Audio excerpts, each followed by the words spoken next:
Committee of the Whole meeting to order. Do we have a motion to consider the approval of the minutes of the meeting of the Committee of the Whole held on January 16th, 2018? So moved.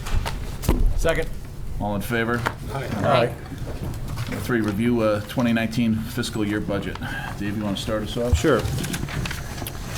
Okay, we're going to begin the next two nights with an overview, and again, want to thank everyone involved from staff, particularly Brad and his team, and also really just you, the village board, for kind of taking the time out these next two nights. So Brad's going to start out, talk a little bit about our revenues, reserves, and some other key budget issues. Thanks, Dave. I want to, again, give a word of thanks to my staff, Amy, Eileen, and Ruth that are here. Ruth, today is Ruth's birthday, and I appreciate that she's come out on her birthday.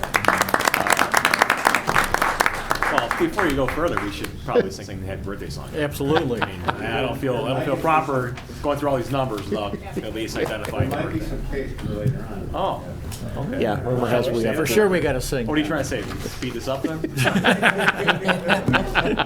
right, then the birthday wishes will come later. And again, appreciate their efforts in putting the budget together. In your packet, there's this, behind the revenue memo tab, you'll have a multi-page memo with regard to some of our key revenues. I'm not necessarily going to go through the entire document, but hit some of the highlights. Our major revenue sources, of course, are property tax, sales tax, and income tax, not necessarily in that order. All of those into the general fund. Real estate taxes constitute about 33% of our overall general fund revenues in the last fiscal year, and will remain about the same in the proposed upcoming budget. And we're continuing to, as we did with the budget, with the levy in December, we held the levy flat, so there was no increase in the dollar amount. That's the fourth year of a 5-year commitment that the village board had previously made when we enacted the home rule sales tax. So there's no real change in the dollars we're going to receive from property taxes, except for the fact that a larger chunk of the property tax levy is now going towards our obligation to fund the police pension fund versus being available for general operations. Sales tax continued to be healthy. We're projecting through the end of the current fiscal year 2018 to receive about $14 million in regular retail sales taxes. Sales taxes collectively, both the regular and the home rule, represent about 37% of our revenue in the general fund. Again, about $14 million coming in this year under the regular 1% sales tax, and we're projecting about $14.5 million for next year. And the home rule sales tax, that's the 0.75% that was approved in July of became effective July of 2014. We are projecting this year to come in at about $5.6 million and looking for about $5.7 million next year, which is about 2% ahead of the current year. Use tax, that is monies that the state collects for merchandise that was purchased out of state. That's your online retail or other out-of-state purchases, and merchandise that is used within a retail business for their own uses. And the use tax, it gets collected statewide and then is distributed on a per capita basis to municipalities across the state. There we are projecting for this year about $1.5 million and just slightly more than $1.5 million for next fiscal year.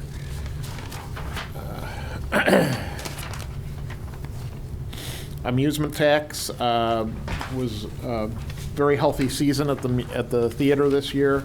We collected $1.2 million in amusement tax this year. And although our projection for next year is very conservative, we're only projecting $950. There is tentatively 27 shows scheduled for the upcoming season. Not all of those have been announced at this point in time. However, we are not going to have a couple of the big shows like Paul McCartney and a few others that we had this year on the lineup, or we don't think so. So again, our numbers are conservative, and when we increased the amusement tax last year to 5%, we dedicated the 1% to support the branding efforts, and that will come up later in the budget. Actually, the amount that was generated this year will support the branding requests in the 2019 budget. Cable franchise fees hover around $1 million.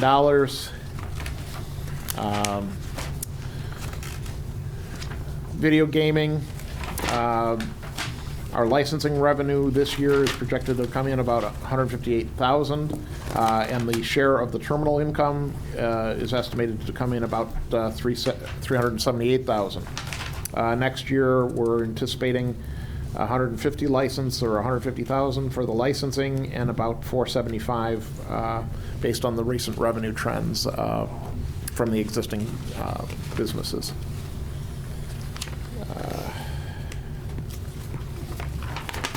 Motor fuel tax, that supports our pavement management program, current fiscal year, and that we receive that on a per capita basis from the state. This year, we're expecting to receive $1.4 million through the end of the fiscal year, and basically flat with next year's 2019 budget as well. We have dedicated our vehicle licensing revenues and the traffic signal enforcement also to support the pavement management program. Vehicle licensing is expected to produce about $670,000 to support next year's in next year's budget, and the traffic signal enforcement is projected to come in with about $360,000 in the 2019 budget. The 911 fund, that is money that is January 2018, the monthly surcharge increased to $1.50 per line. That is again collected by the state and distributed based on a metric of where the phone bills are billed to, whether it be a landline or a cellular line. And is redistributed to the local dispatch centers. And we are expecting to receive about $600,000 in the upcoming fiscal year. Hotel motel tax, that's our tax on our hotels. Estimated this year coming in about $1.5 million and just shy of $1.6 million for the next fiscal year. Nearly 1% of that is shared with the Chicago Southland Convention and Visitors Bureau to support marketing of the convention center and hotels in the area. And 2% of our hotel tax we are dedicating to debt service to support debt service in relation to the expansion of the convention center. And the TIFs, Oak Park Avenue TIF, 2017 is the final levy year for the Oak Park Avenue TIF. Current fiscal year, we're expecting about $4.8 million of incremental revenue coming in. And obviously next year, because of the short year, is about $2.4 million. Main Street North, about $470 coming in this fiscal year, and we're projecting $400,000 for 2019.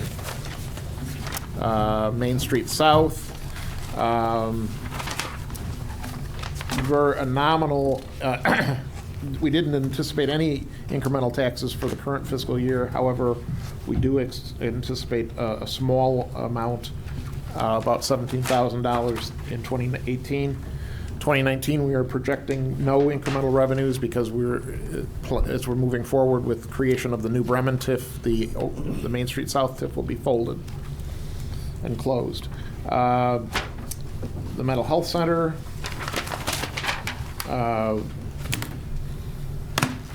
in 2018, we are expecting to receive about $462,000 in incremental taxes this year, and we're projecting $310,000 for next year. Most of that is driven by the Porter Place Senior Care Facility at 179th and Harlem. Is where the incremental taxes are primarily being generated in that TIF. There's nothing coming from the Orland Township side of the TIF at this point. The Legacy TIF, about $234,000 in incremental taxes are projected for fiscal year 2018, and $150,000 is projected for 2019. Water and sewer, the overall revenues are projected for this year to come in about just slightly over $25 million, and about $25 million for fiscal year 2019. Commuter parking lots, overall revenues are going to be slightly less than $720,000 for this year, and about projected for $705,000 for next fiscal year. And that's your highlights of the revenues that are used in the budget process here. Okay. Thank you, Brad. I'm going to talk just some highlights of the expenditures, and also talk a little bit about some of our thinking going forward. Obviously, a lot of this you'll hear over the next 2 days, but wanted to kind of give you an overview so you can see the big picture. Basically, a lot of our money, as you'll see on these pages, is on capital expenditures, and we do spend a fair amount this year on capital. We do have approximately $8.2 million in general fund capital requests recommended for funding, and that includes $2 million that was carried over from the previous year. We do have, so in your budget, as you can see, we have several columns. There's a column, department head request, and then there's a column that has manager treasurer recommendations. We do have one change recommended that's not in the budget, and essentially we're recommending that a couple items, about $49,000 from water fund replacement, and about half the funds for Carlson Center AV, that be moved so there's additional funds for the security cameras, which will be talked about later on tonight at the various intersections. This is the overall recap. Again, this is in your budget, as noted on page 406. Basically the recap by the various departments. Some of the major new expenditures in personnel that I'm sure we'll have healthy discussion on over the next couple days. Police department is essentially, we have, this year we're projecting hiring 7 new people. 2 of these are additional requests to the budget, 1 new police commander or police officer, and 5 officers that are currently budgeted positions. We obviously, we had a presentation on the staffing study from the outside vendor a few weeks ago. The chief, myself, and Pat Carr are working on essentially a presentation we'll be making to you later. You have all received a plan from the chief that kind of outlines essentially a plan to address adding a number of officers over several years. Certainly we can entertain questions that during the budget, but I'd like to actually, the whole details of the study, we want to look at the whole department, the way it's staffed, and we'll be coming back to you with some specific recommendations on that at a meeting in the very short future. 911, there's a recommendation to move part-time administrative position to full-time. This is really a little bit related to Pat's obviously moving over to being the assistant manager here. And then what we sometimes do, and you'll see this in a couple areas, when there's some positions we may want to consider, but we're not sure if funds are going to be available, what we do is we recommend that the position be looked at during the mid-year budget. And so there's a couple of these, and this is one here where we have a full-time telecommunicator that we would review during, if you remember right, we had a meeting in the fall, and then we would make that decision then. Public Works, and this is an area, again, I know where Kevin would obviously, as a lot of staff would like more positions, but we did, I think, find a way to add a couple needed positions. We've had what we call seasonal 2 positions that we really have not been able to fill for all of them for the last few years. So the plan here is really to eliminate those positions, which will save us some money, and actually hire 1 full-time maintenance worker. And we're also separately recommending that we have a full-time custodian manager. We're finding really the current setup we have with part-time custodians at the various buildings is really not sufficient, and we really need a full-time person that can not only be a custodian but also a manager. And again, we'll talk about that during the next budget. Staff accountant is another position that's we're recommending be not approved now, but looked at during the fall. Marketing, and this is something we've talked about in the past, and again, just to remind you, this was one of the recommendations from the staffing study, which is to move the director position from part-time to full-time. The clerk's office, and I know the clerk is going to talk about this tomorrow, has come up with a proposal which really is minimal cost, because they're talking about eliminating a couple part-time positions and making the FOIA coordinator position full-time. The manager's office, and again, one of these, you may remember the Deputy Human Resources, again, that was another staffing study recommendation, making that position full-time. We're also proposing that an intern position be eliminated and replacing that with a management analyst that could help HR, manager's office, and other departments. It's just similar to what Orland Park and some other communities our size has for staffing levels. So again, we'll get into details on all these when we get into specific budgets. The next couple pages, as you can see, there's a lot of our big projects are really outside of the general fund. Water and sewer fund, there's $6.9 million requested. We've only recommended $4.7 million. As I discussed at the mid-year budget, the balances in our water fund are at a level that we really need to look at getting additional revenue to get into to do the projects that we need to do. The branding initiative, and about 95% of that money is the plaza, which is a carryover. We've pretty much have recommended all the funding on that, with partially using some of the revenues that Brad talked about in his presentation. The TIFs, again, we'll get into more of those in detail tomorrow. The Main Street South TIF, $3.085 million requested and recommended. Mental health TIF is again an estimate. If we were going to pay the current purchase price plus do a couple million in cleanup, that's in the budget, and again, that's also, I believe, a carryover. Street projects, we did cut some things, but we are recommending $4.88 million in that budget. Beautification is one area. Again, I will tell you, in my few years here, there's a lot more we'd like to do, but in making choices sometimes between hard infrastructure project and these projects, the recommendations have been on more the infrastructure project. So we do have about $574,000 recommended here. Building projects, and again, this is really the fire station remodel. We anticipate the cost of this project will be over the next 2 budget years. So we haven't funded all that during this year. And then flood control projects, we've recommended $1.82 million in funding from $3.24 million requested. The next page is really a recap of the personnel items.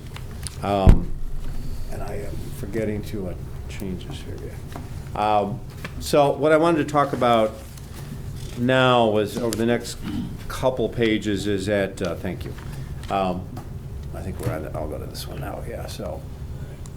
Well, now it won't go anywhere. Okay, there we go.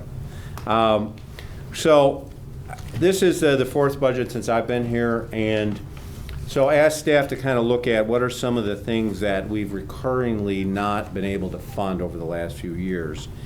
And these are ballpark estimates, but over the last few years, there's been over $800,000 in requests for personnel denied, not including the police staffing study, and over $2.5 million in capital improvements, and most of that is really public works related.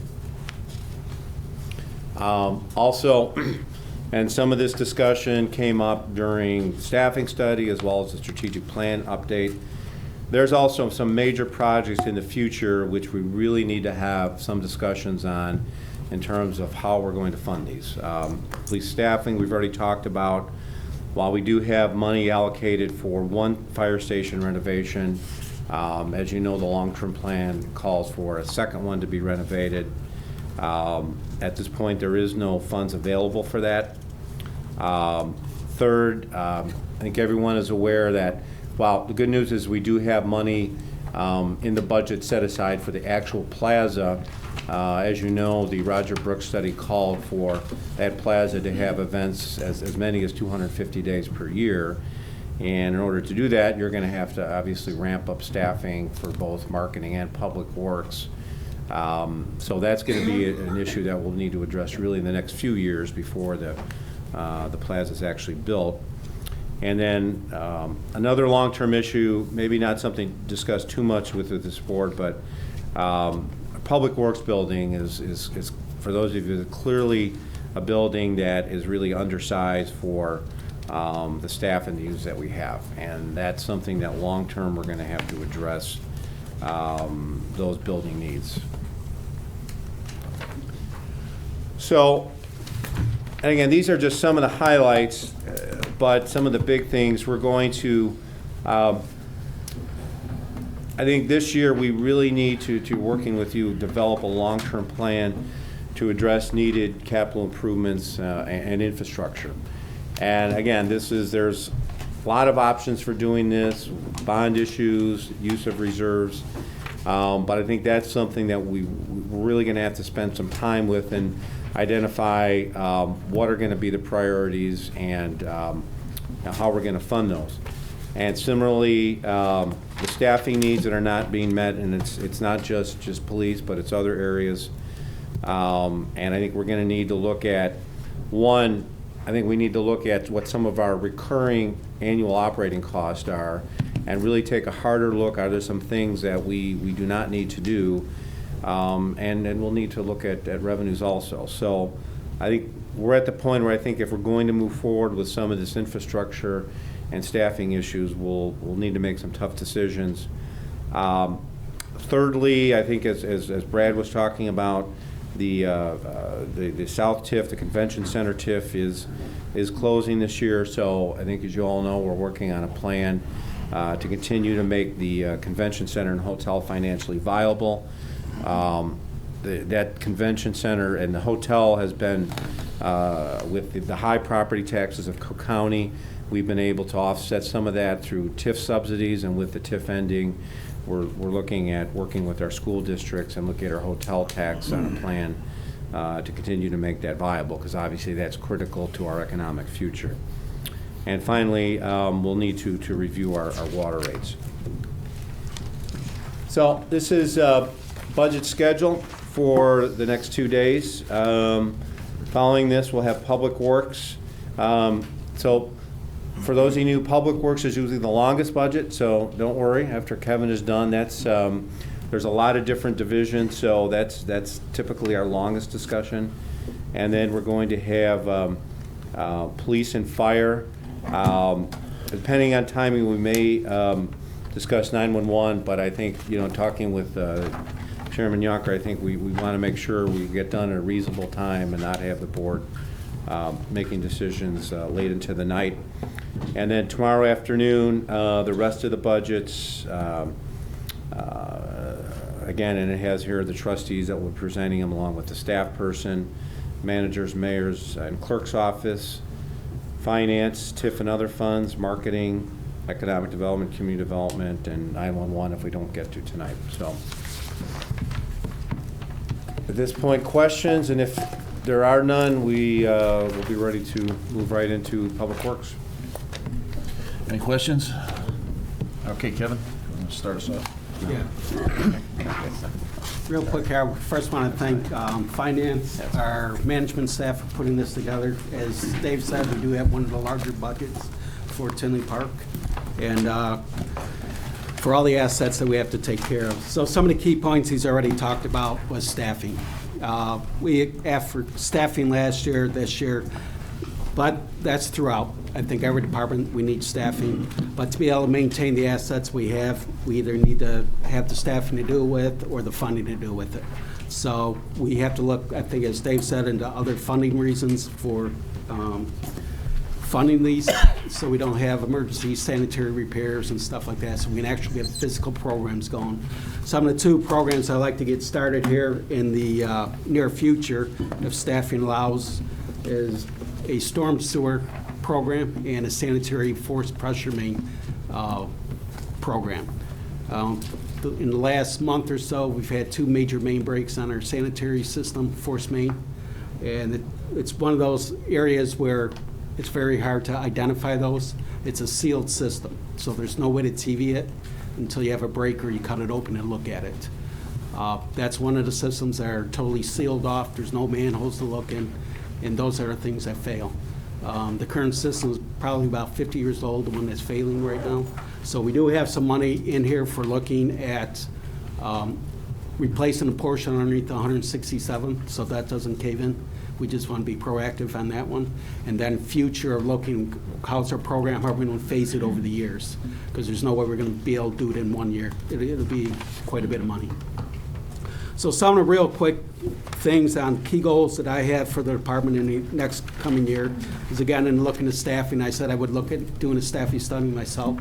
I've already contacted other towns and at my directors' meetings. Pretty much everyone uses the industry standard of one maintenance worker that works in the field. That's how they go by, not staff office and everything that actually repair things.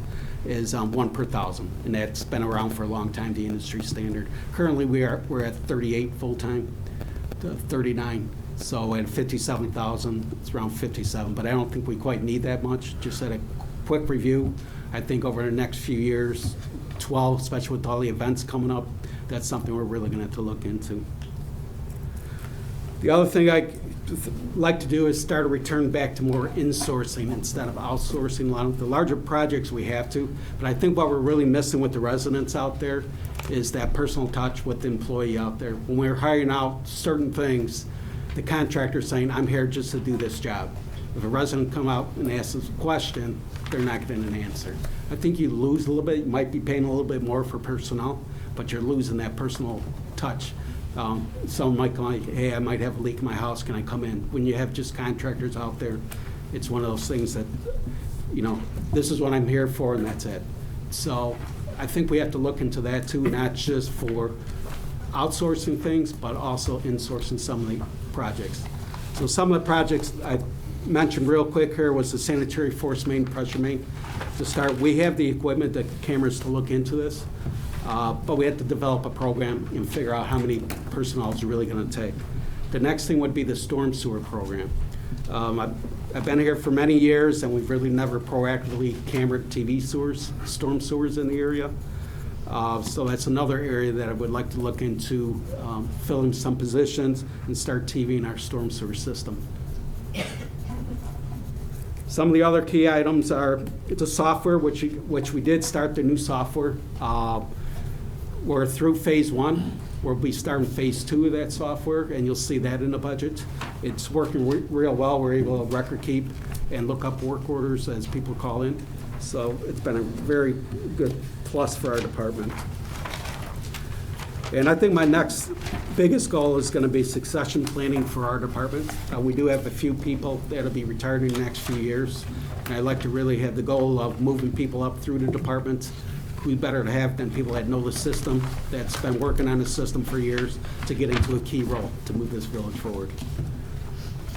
And the last thing I have is I'd like to start working with the school districts around town for community service hours. There's plenty of projects, I think, for students can do, filling sandbags, more cleanup days than one day a year.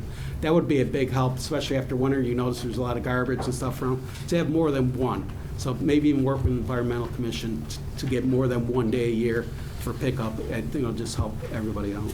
So those are my key goals. So what we're going to do here for the budget, we think it works best here is what each division that does their own budget, because our budget is so large, they know the inside and outside of the budgets. Me and John review these budgets just to make sure that we're satisfied with them before they move up to the manager. But the nuts and bolts people are here for you to ask questions, and each one of them stand up at the podium once we go over their area of responsibility. So, how do you guys, I don't know how it's listed in your books, if you wanted to start with Road and Bridge. Road and Bridge. Road and Bridge. It's you, Kelly. Good evening. I will be covering Road and Bridge, stormwater, and beautification. The operating budget, it's not a lot of fluctuations like we've had in years in the past. It's just normal changes. There is a decrease in snow events this year, which causes a change in fuel, salt, overtime, and snow contractors. Those are the big changes I saw in O&M. Do you have any questions in reviewing it? Okay. One of the items that, well, you know what, I'll go through the, you may go through the list that we have on here, like this. Capital. Yeah, I don't have what you guys, Yeah, okay. we'll go straight down to capital from here. If you guys have any questions on the O&M, that's operation and maintenance budget, a lot of it you'll see at the end of the package, it's either a 1% change or 3% change, or just under that. So if you have any specific questions, she'll stop and answer those. Otherwise, we'll go right to capital and move straight down. Okay, we have a lot of carryovers. The calcium chloride tank, we're still in the process of putting that up. We've already got the tank put in place. We still have some other things to put around there. The sign machine upgrades, we're still working on that. And as you said, the work order system, that's still in the process. We're in year 2 of 3. There's the Julie integration for Cartograph. When we started with Cartograph, we noticed that we were having trouble with the Julie integration and being able to get the numbers out of it. So we needed to do an upgrade, and this is the cost associated with that. Plow truck number 8, that one has exceeded its value at this point. So there's a rating system that Danny puts together and gives us a recommendation for which trucks need to be replaced. So right now, when you guys see all the vehicle replacements, this is done by our fleet manager. There's our numbering system we do to evaluate each truck, any police officer's car, any fire department vehicle that's being replaced. It's done through our fleet manager with a CFA software and a numbering system. So once it qualifies, you'll see them show up on here. If they didn't qualify, they're not on here. And if anybody's interested in trustees or any board members to look at that, it's very well documented, the years of service it is, the cost of repairs. I mean, before you used to just replace them, every 10 years. Now we've got an actual system, grading system, so anyone has any questions on any type of equipment, it's something to look at. Okay, we also have a F-150 pickup truck that that's actually a brand new. It's not a replacement. That would be if we've got a new employee, it would help get them around. Our asphalt roller needs to be replaced also. That's we use that all the time. It's not working.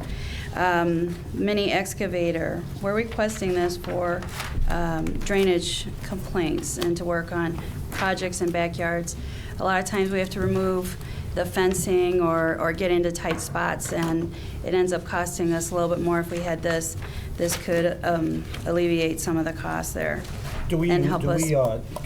in these cases, do we rent out for these based on today? Yeah. So we're paying a cost per day? Correct. Based on the rental on it? Correct. Okay, and correct. then how about on the truck, on the little truck that you're buying? Uh-huh. That's more geared to getting stuff out to jobs Correct. that you have around the city? Is that what you guys are thinking on that? Right, yeah. Right. We wouldn't have enough trucks if we were to get another employee. Right, and the other thing on that, just so you know, for the pickup trucks, I think Trustee Yunker knows this new law out there too. They came out with a new law now, our smaller dump trucks, they're too large for our seasonal hirees that we get in, that they can drive. You have to have a C license for those now, so So we have this to would be reduce the used size of the geared trucks. for that. We had a lot of pickup trucks before, but when we outsourced the cul-de-sacs, we kind of let those dwindle out of service. Okay. So now we do need some just for the smaller, especially with the events. We need some more stuff to bring them around. The mini excavator, do we have any now, or is it? No, Okay. we have none now. We've been renting them, but that's going to be out when we get a staff engineer on. I'm going to be looking into a new drainage policy to bring forward to you guys. The old one we have is from 1996, and it needs to be updated. Okay. So, You got a place in the yard to put it? No, I mean, there's room for this equipment? I know they were talking about it being tight. well, no, and there's not I room know here. the covered part is tight as tight could be, but Right. The cover part, the newer equipment would be stored inside. We would probably have to put some of the older. There is a lot of equipment out in the yard. You probably have $1 million or $2 million of equipment sitting out there getting rained on and stuff, but there's really nothing we can do at this point. But we still need the equipment to be able to do the work. And I don't know if you guys want us to hit every single point, this is up to you. If you want us to just go to the capital page and if someone wants to just shout out, otherwise this is gonna be a long night. If you want to shout out, if you got a question, it's up on however you guys want to do it. Just the highlights. Just the highlights. You So want- any of the zeros that maybe we have on there or the biggest one. Talk about the zero, okay. Yeah. Well, the next item that's important to the street department is staffing. Currently, we are deferring a lot of work, and we've added a lot of new responsibilities to the street department. Some of these areas would be the storm sewers maintenance. We would like to put a plan together which would include cleaning, televising, assessment, and repairs. This would be an estimate of four-man crew. Also, this would help with the snowplow driver. Currently, we have our standby personnel that's filling in and plowing one of the routes, and we would like to pull them off of it so they wouldn't leave the route in order to check calls. Also, we've started a mud jacking program, and our street marking is a lot larger. So this is where I think that this employees, or maybe possibly employees, could be to help with the street department.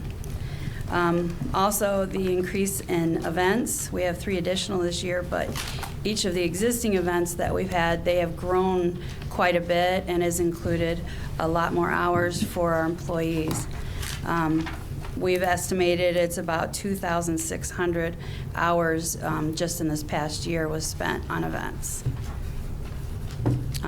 Of that, it was about 2,000 of that was on straight time, so that was deferred work. Do you ever, on your total salaries, you ever figure a percentage of what you're paying out for the events? Just on your I total? didn't hear that. Your total cost, on your salaries, just based on these events and how big they're getting? Yeah, we have some preliminary that we can get out of the work order system. We can get to all that I information. think it'd be good just to kind of. And just I get- think Christmas alone give you a kind of a idea of what it costs just in labor hours. It's about, I think it was 36 to 38,000 is what our work orders. That's just to hang the lights.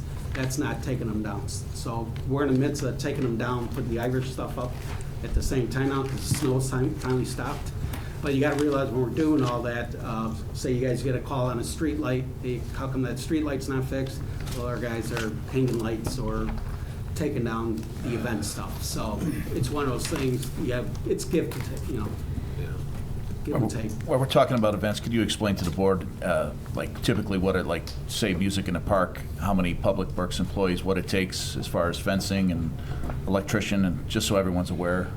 depending on the event, just putting out the barricades. First, we have a meeting with the guys to review all the things that we've got to do. We've got to pick up things from the EMA garage, and that's usually on straight time.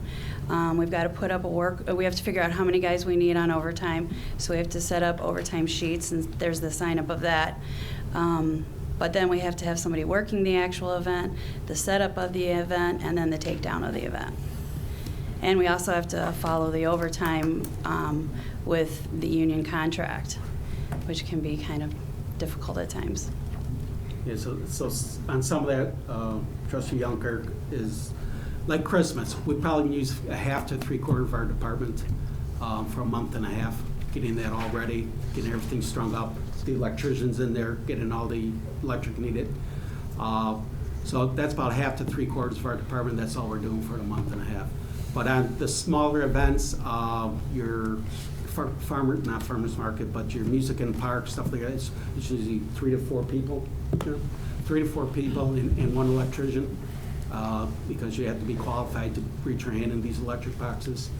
So on those events, it'd be 3 to 4, but it's not just that. You're setting up during regular daytime before the event, and then you're taking it back down. So those you're deferring all that we could be doing concrete driveways or whatever else, fixing a sewer from falling in. It's just, it's gotten so much. When I started here 30 years ago, we didn't have any events. About 15 years of my career, I think we had 2 or 3 events. Now we're up to, I don't know the exact number, in the 30s or 40s. And we've actually decreased personnel since then.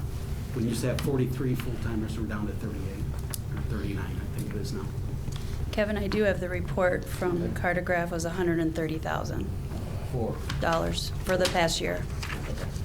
So That's what we spent 10%. on events. That's just man hours. About 8%.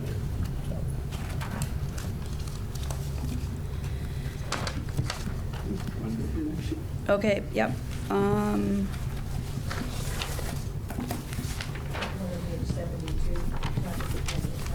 Yes. Yes, Page 72, if that helps. Kevin, you want to talk on the Frankfurt Laporte? Or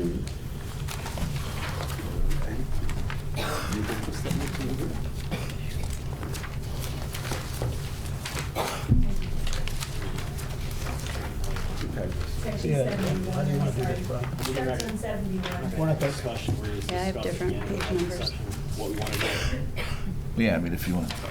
Just for the point purposes of being efficient here, is everybody okay with taking notes, listening to all this, and then we could just dissect this all at the end as opposed to shouting out our ideas? It'd probably be the most efficient way to do it. Yes. Like, for example, the request for staff, and we can sit here and talk about that for an hour. For an hour, but, yeah. is everybody okay with that for the board? Yes. Yes. All right, sorry, I don't mean to interrupt. Oh, that's all right. So you're on page 71. So 71 is basically all your road projects that are already that have started and are continuing, and they're the IDOT projects also. So those are just if anyone has any questions on those, I can speak on those.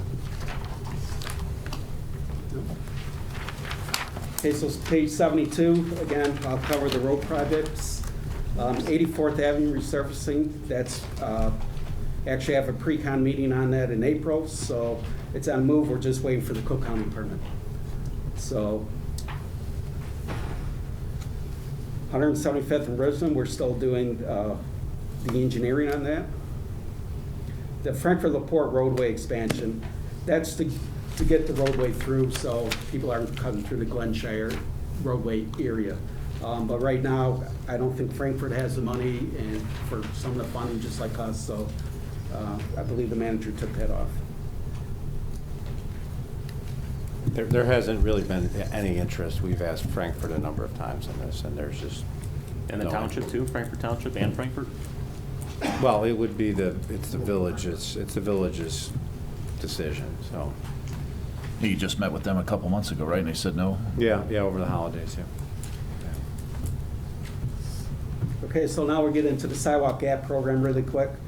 Oak Park Avenue, that was taken off the recommendation of the village manager, and I believe we brought that up to the village board if they want to move forward or not. So that would be your guys' decision, but right now we have it as not funding. But what we do have on the slate is Harlem Avenue. Like I stated in a previous board meeting, the state will be giving us a permit once we go out for bid on this. So we're working on that, so we're ready to move forward on all these next projects on Harlem Avenue.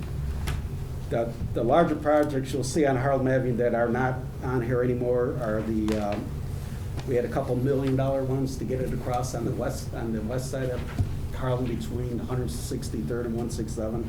It's not feasible right now. I would rather get all these other sidewalk gaps taken care of. The rest were the bike path extensions, which we have some grants, but we're working with ComEd on a right-of-way. And then the rest of it is the PMP that's coming up for this So year. Kev, you got the one grant for the bike path of 159 to 179. Is there any type of potential grant for the bike path from 179 to the dog park? Yeah, I think, man, we were working on that correctly, that one, and we're waiting for ComEd. Is that the lease agreement? Yeah, well, I don't know if there's a What- grant, but that's been really held up because there's right-of-way we have to get from ComEd as well as Gallagher and Henry. So, yeah, that's, Okay. We can talk about that then. yeah. Yeah. Obviously, the likelihood of a grant would make it more likely that we'd be interested in it.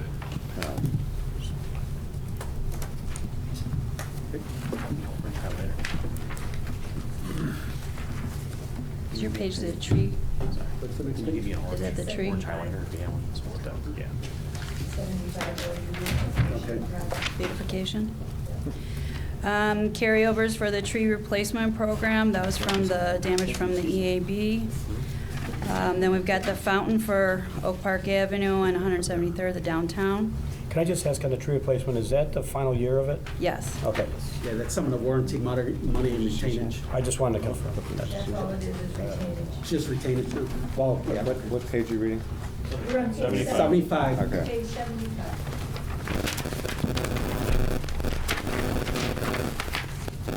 Okay, ornaments for the 30-foot Christmas tree. These ornaments are in pretty bad condition. They're faded, they're scratched, and some are broken. We've gotten some feedback from some residents that had said they didn't like the way it was looking, so we put it in the budget. 80th Avenue exterior Christmas decorations. We had some comments also about that 80th Avenue didn't look like Oak Park Avenue, so we were looking at putting some garland around the outside to match Oak Park Avenue.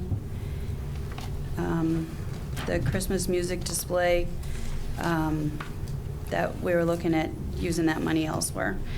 The Harlem Avenue medians, that is a carryover that's currently being, it's out for bid right now, and as well as the sprinklers.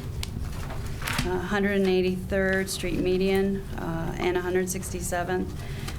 Those are both deferred right now.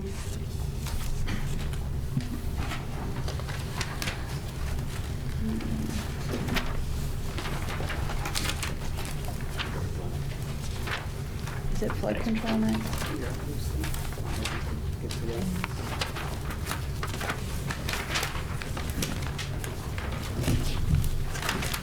Is it flood control next? 131. So we're going to go to 131 because stormwater is covered underneath the street department also. Okay. Is it the flood control one? Yes, that's Yeah, flood control. Okay.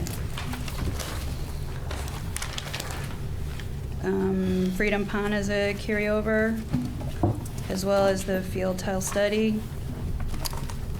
Scott Court Stream erosion I restoration. just ask one question on Freedom Pond.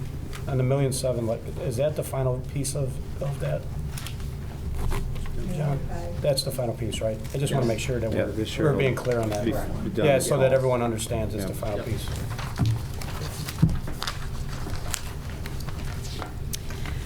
Apple Lane Pond, Fairfield Glen Pond, and the Village Hall Wetlands, and 80th Avenue Train Station Basin.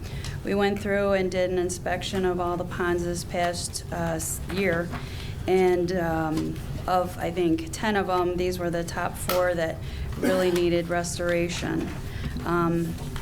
3 of these ponds have been on the budget for 3 years. They are eroding terrible, especially Apple Lane Pond. You know, Apple Lane Pond, we deferred for a few years now, and the numbers are going up every year that we've been deferring this. I believe it was last year, Kelly, where we had, what was it, ducks or geese that had, The fish kills happened for 3 to 4 years in a row, and we actually had geese that died out there last year. so some of the issues you have there, you have major silting going in out there. Kelly had all the ponds evaluated. We have a nice pond evaluation book of about half the town now, Kelly. More than, but yes. More than half. It's very detailed. They've been very inspected on what needs to be done in each pond. I believe Kelly has a copy of it here. Yeah. But it gives you, you're losing volume in Apple Pond because there is so much silting. That pond was built when Apple Chevrolet was built, so that was in the mid-70s there. Over the years, it has silted in, and it's time to get it dredged out and fixed up. But we've had fish kill there, we had geese kill because the oxygen in the water is being taken out. So out of all the ponds, that's probably the biggest major one. 134. We got to look at it in the future if we don't fund it this year. But we'll have a better idea of all the ponds by next year. We've got a pretty good list that Kelly put together. So, Kelly, out of the 361,000, that also includes long-term maintenance or a couple years of maintenance in that, doesn't it, or? I believe it does. It's for the stewardship, which is, I think, 5 years or 3 years. Okay. And Yeah, normally 5 for years. the boards, I mean, all we're doing to these ponds, the majority of them is cutting the grass, right? I mean, just so everyone's aware Currently- of a lot of these. Some of them we're doing some basic aquatics, but yeah, mostly that's what it is. We're taking out the beaver dams and things like that. And these are all village-owned Yes, we have, areas?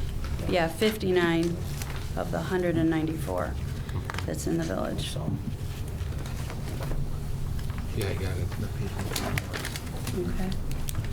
I think we're at the end of mine. So is there any other questions for the Road and Bridge Division?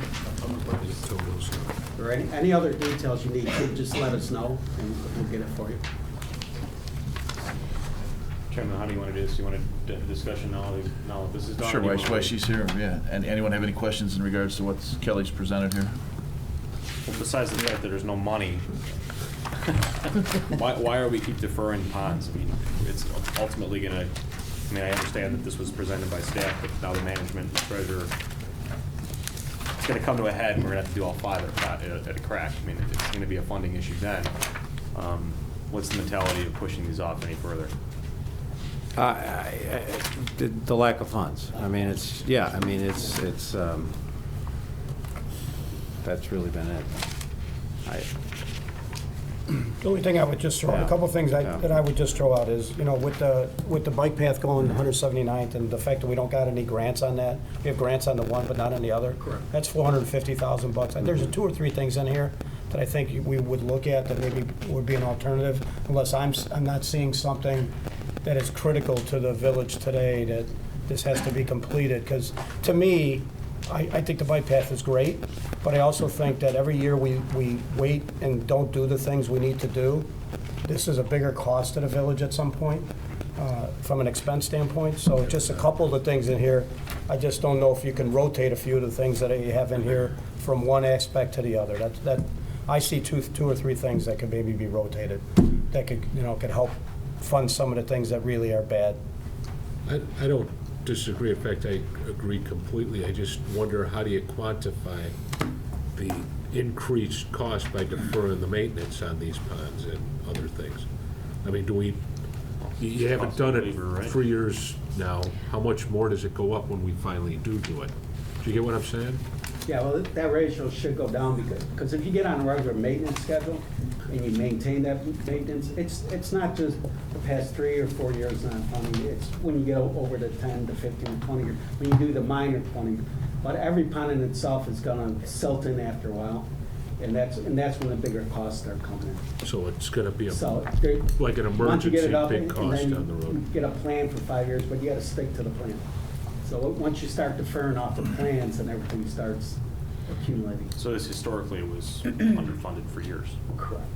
I mean, that's I think we got a few things that are similar to that. similar, right? Yeah. Yeah. How many plow trucks do we have in our roster? How many what? Plow trucks. Plow trucks? Mm-hmm. We have 12, but we also have like 4 spare. 16 all day. Yeah.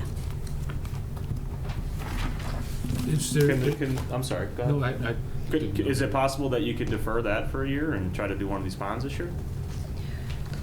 We could do that. I actually thought of suggesting that, but then we're gonna have to get possibly 2 next year. We would have to take a good look at this, see what they break out at, because the scary thing about plow trucks is once they're broke down, you don't have one.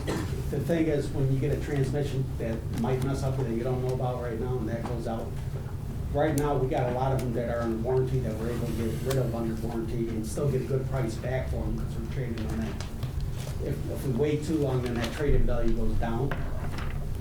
So it's one of those things that we would have to look into to really see where that number's at and how many maintenance breaks. Because it's no good if they kept breaking down out in the field and then you're 2-3 hours behind in the route that we don't have one out there. So it could be done. We just would have, I want to see the numbering system that it's cost effective to do that. So just from the spare, for a guy that's new and don't understand it, so the spares, they just sit there and wait if something breaks down? No. The They're spares, what we used? do, if we get we have 2 6-wheelers for main brakes, but if we get another main brake, so we need more hauling, we'll use it for that. Okay. The other thing on the bigger storm we had the other day, the 14 or 15 inches, we actually took 2 or 3 of those spares and threw extra employees just to do mains. So where our guys could stay in the routes, and then we're using those 3 for the mains. So then if there's a breakdown, they can run into that area to pick it up. Okay. So there's a So on a yearly basis, Kev, on a yearly basis on the spares, how many hours are they used? And do we keep track of? like- Quite a bit. We could definitely look that up. Okay, I don't know just so off the we top of my head. understand on the spare, I didn't realize we had spares. I didn't realize that. Yeah. But also keep in mind that the spares don't sit all year. Right. Well, that's why I'm asking, how many Yeah, hours right, are they right. used? Some are Yeah, they're for used all hauling black summer. dirt for other purposes. Okay. So what we do, we use those older trucks, the spare trucks, when we do our blacktopping, we'll put the blacktop in those trucks, not the new plow trucks. Okay, So, because the newer plow trucks have the belly plows and everything underneath them, so we can't get up our hill, because our hill's just dirt. gotcha. So by the equipment get knocked off, so we use them during the summer for cleaning Okay. creeks and stuff. The only other question I had were the 2 that were the Harlem Avenue landscape replacement, the sprinklers on Harlem. I mean, how critical is that? I mean, you're talking, those 2 are almost. That's out to bid right now. That's out to bid right now? Yeah. Okay.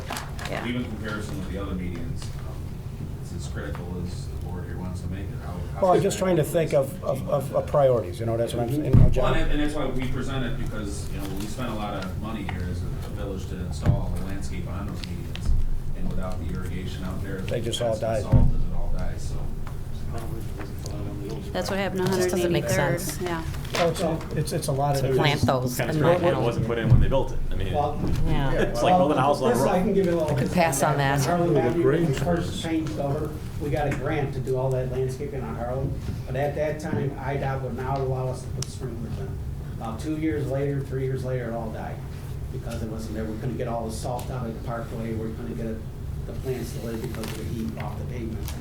So then we did it again, and when we applied again with the state, they did give us an irrigation sprinkler permit for it this time. But those are all for bid now. So, yeah, but that was, I'm talking the newer half. This is for the farther south half, that we have no landscaping on. That's why we don't have landscaping, so it's not irrigated. So, Kevin, to go back to the ponds, like Jake was saying, like, last year, the one by the Helen Sandard School, I don't know if you remember, we brought that up at a meeting, and you guys took care of it. I mean, it's up 166 and like 66th Avenue or something. The They one by want- Helen Keller, she was 163rd, and those are, is that? No, the Sandard School, the one that got The old knocked out. Sanders School. Oh, the Sandage. Yeah, I mean, I don't know if you remember when I came to a meeting, you had kids in the whole neighborhood, they couldn't even go outside. The mosquitoes were so bad because they Oh, weren't, okay, that they- one, yeah. they that weren't one's- maintained. I mean, the kids, because I went over there, everyone that lived in the area, they had bumps all over themselves. Yeah, are you talking about the one across? By the tot lot, Sandage? yeah. Yeah, he knows. By Sandage, the private? Yeah, the one, it's, It'd be like Yeah. 6,500 or something, west 166. So that's the other issue too. Are we gonna run into issue with these ponds? I mean, you know, we're not maintaining them, Well, not only. That was what we were talking about. You were talking about a 5-year stewardship or something like that, part of Right, the- yeah, that goes with the new ponds, like if we restore them, that's included with that. Right. I did bump up our O&M for maintaining. We had it 125,000, and I bumped it up to like, I think 190,000, which is considerable, but, you know, we had some savings from engineering in there, so. Because we gotta We've look got at a lot of Certainly a complaints on these. situation, and I think it's been addressed over the last year or two, but that is something that's an ongoing. We have to look at project we need yeah, to the do. safety No, of it as well. you're talking about the one off of Terrace Drive, so Yeah, with the that's dot line. Okay. Yes, I- that's what he's referencing. Okay, yeah. So you gotta look at both those type of different ponds. You have wet bottom ponds, and then you have the regular ponds like that one. Sometimes when those things settle, and ponds settle, you get a little drainage in there, or the kind of weeds. And that's correct, it's to get more treatment in those for maintaining. So there are two different, there's aquatic, where they're wet ponds, and we treat those ponds. We treat them for algae, mosquitoes, and everything else. And those other ones too is actually Cook County does the mosquito abatement. We don't do abatement in the Cook County area. Out of the pond, this Apple Lane pond is probably the worst out of all of them, or Yeah, your recommendation? and it's the most expensive too, because it's, We've been Gone getting so long, numerous yeah. complaints from residents for years on this. Right, Correct. yes. Right. And the book is very nice. I know you put that together. Oh, If thank anyone you. has a chance, I mean, they actually have divers go down in the ponds and pull up. I mean, it's a pretty intense book for what I'll you leave said it about here. 50 or Yeah, I'll 60 leave of it them are here. analyzed so far out of the town. So if we We're could get trying that to finished a off, good that'd be grasp great. on it. So the one on page 80, where we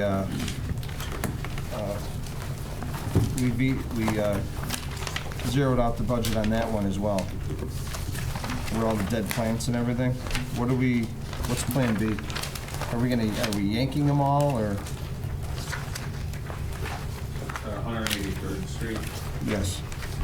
Yes, again, if, you know, as I said earlier, that the irrigation helps go on the lake line. Without that, it's pretty much. I know, what are we gonna do with Without what? the funding. What are we gonna do with all the dead plants? That'd be grass. Yeah, we'll have to grass seed it. We'll pull the dead plants and grass seed it. I mean, that's. That's what I'm saying, just look at what are you Yeah, gonna do? we don't wanna put sod out there that'll die, we'll just grass seed it.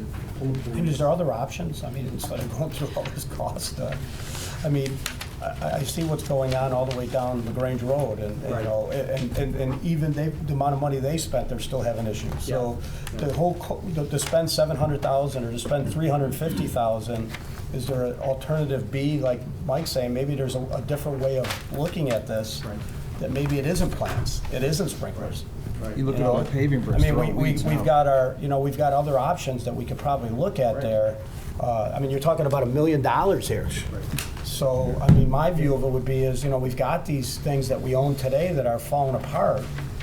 You know, maybe there'd be Plan B to maybe think about just in a bigger picture, But- something but- different. And you make a good point there. I mean, that's my feeling sometimes. My feeling sometimes, we can put flower pots out there, repave it, or do something like that. I'm curious. But all these things are designed this way, and, you know, approved that way before. So you got this big thing going on with our 80th Avenue now with Will County. We'll have to think about that, because that's a lot of landscape enhancements, and if we're not gonna, you know, do we want the Plan B look, or we want the Plan A look? Make them maintenance free. I mean, why Well, yeah. keep, you know, dumping all this money? Like LaGrange Road was beautiful when I went in, you drive by now in the summer, all the paving bricks, they're all filled with weeds. Yeah, They got guys out there every week with weed eaters, just cutting down weeds. right. It's an ongoing expense. I just think And that's why we don't put it's an brick expense to pavers on ours. maintain it, and it's an expense every year to fill it. Right. So it's a mixture of both. So Right. I think we agree. got other necessities that are, I think, bigger on the agenda. But even if we did go that other route, there's gonna be a cost to it, but it'll be. Sure. It's not gonna But be it's a a one-time one-time cost. cost Yeah. over the It'll years. be a but one-time cost. It depends on what look the village wants to have, I guess. And then, Kevin, on 105 and 106, the condensing units that are 30 years old, I mean, Yeah, are we We haven't getting, gotten the. We're not there yet. But oh, yeah, you're not- that's- I'm too yeah, far ahead of you? Okay, so any other questions on Road and Bridge? I would strongly urge you guys to figure out a way to do the pond. Just my own feeling. Okay. So my question on that page 80 that we just finished, if we budgeted that money, obviously we don't have to spend it. You could look at other options in the interim for filling it with plants that the salt doesn't kill or don't need as much water, or potted plants that are higher up, some hardscaping, something like that. I think it's a great call, because you're fighting a never-ending battle. It's, Yeah, and anything we bring up like that, we have to pass through 108 Cook County. So it's their jurisdiction. We just have to maintain it because we wanted landscaping. Otherwise, it would have just been blacktop, blacktop medians. So Right. that's just one other thing. We would have to, whatever we decide to do, we got to. I'm not saying blacktop, I'm saying something between No. blacktop and perfectly. I'm just saying, Right. if we didn't make that enhancement for the landscape, Yeah. it was gonna be blacktop. So for us to change anything out there, it will require a permit from Cook County to the different law, that's all. And then my other point, that I don't know if this is the budget year to do it or not, but, my thought is, and I'm pretty sure everybody here agrees, is that some of this deferred maintenance means an emergency down the road, or a major expense down the road. Is this personnel person that you're talking about with the scoping and that type of stuff, is that part of your plan for that person to kind of do a look at our assets, how to protect them so that we're not hit with those big Yeah, bills? right now, would be adding on two of those programs. One be a forced sanitary pressure main, hammering, and storm sewer systems to the market mechanic. And that'd be that Subdivision by subdivision, to identify assets that we need. ballpark, how many hours is he gonna need to do that? Is that gonna be his whole job, or? Yeah, it would take a long time if we had two people out there doing it. We would have to figure out what we would need to I do. mean, some of them are 100 years old, some of them are Right. relatively new, so you could probably The prioritize the that. main goal would be to look at the forced sanitary main, and then lower priority would be going through the storm sewer. I think, Mike, the big picture here is infrastructure is critical. Yeah. I mean, this town's gone many, many years, and I think these guys are working their tails off to try to keep it in place. Well, you could But see there's, it, there- yeah. but there has to be a strategic capital for a 3-year, 5-year, and 10-year plan, and I think that's, these steps I are some of think the it's- first steps to kind of see how, I mean, we've got sewer pieces that are over the economic life, and, these are part of what we have to kind of game plan going forward. And I think that's a way to get your head around what it actually is that needs it and sort of prioritize it, because otherwise it's just, well, this emergency here, then this emergency there. I appreciate it, real nice job. And we understand, we have to have a priority list, you can't fund everything, so we're just letting you know what we're requesting and what decisions you guys want to make to move forward, so. Thanks, Kelly. Thank you. Thanks.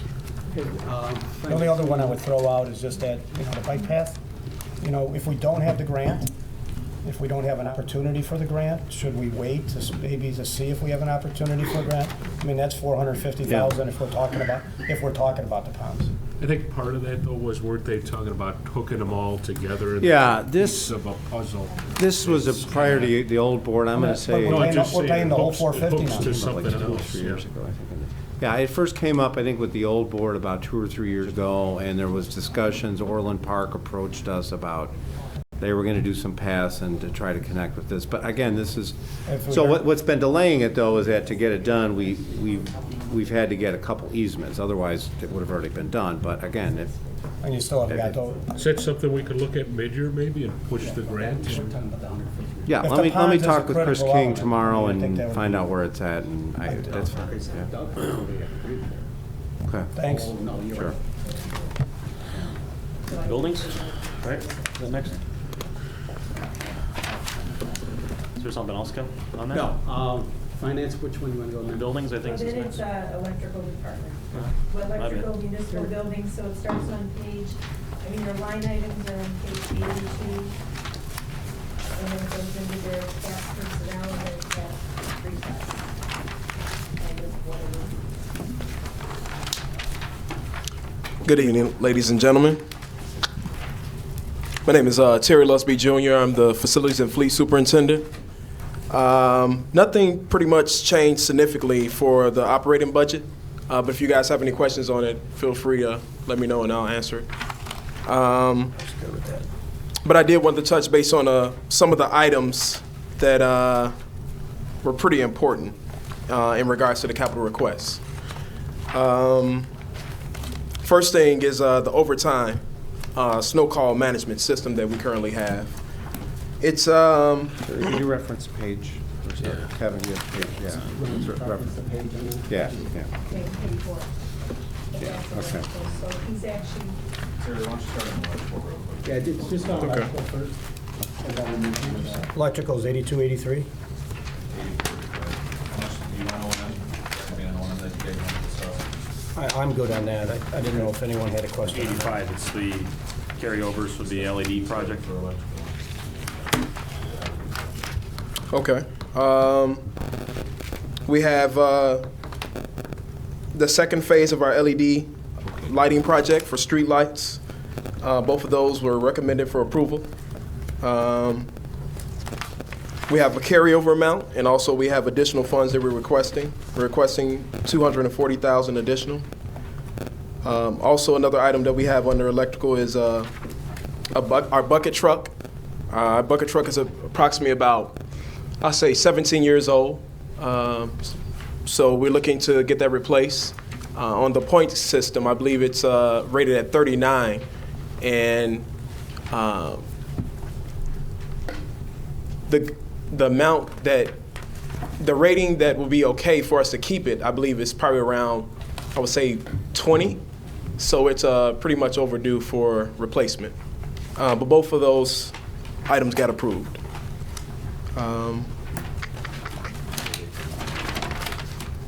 So we'll move on to the municipal buildings.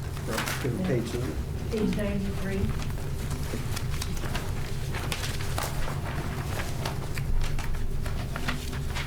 So I'll address the condensing unit first.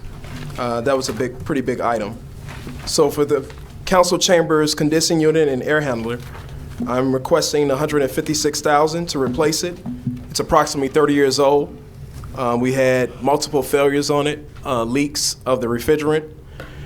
Something that I wanted to everybody to denote is the refrigerant that we currently have in it right now is R22.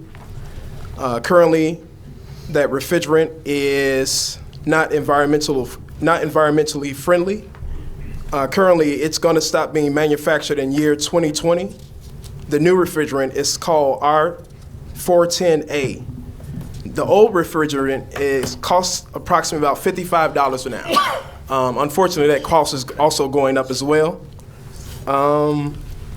So if we have a big emergency and we have to, patch some leaks, currently I would say probably about 70 pounds at $55. It'll cost $3,850. The new refrigerant, which is included in the unit that we just installed for the police department, that's actually about $6. So it'll be $420 versus $3,850 to replace, just the refrigerant. So unfortunately, if emergency does happen, it'll be extremely costly. So that's one of the items that I think is very important for us to look at. Also, the other one is the condensing unit for the main area in the Village Hall. That's going to cost approximately $132,000. It's pretty much in the same state. We've had leaks and breakdowns. We fixed it, and we're currently trying to make it last as long as we can. That's for the entire back office area? Correct. So we have one right above this council chambers, and then we also have one right outside the employee entrance. Yeah. I swear.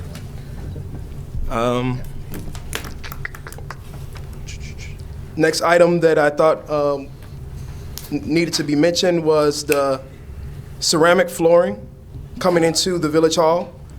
costs about approximately $84,000 to replace. Not only are we going to replace this ceramic tile in the village lobby area, but also the ceramic tile in the restrooms. I'm not sure if you guys noticed it, but it's pretty outdated. Some of it is cracked. So we're just looking to replace that to, beautify it and also make any safety concerns that we have. I'm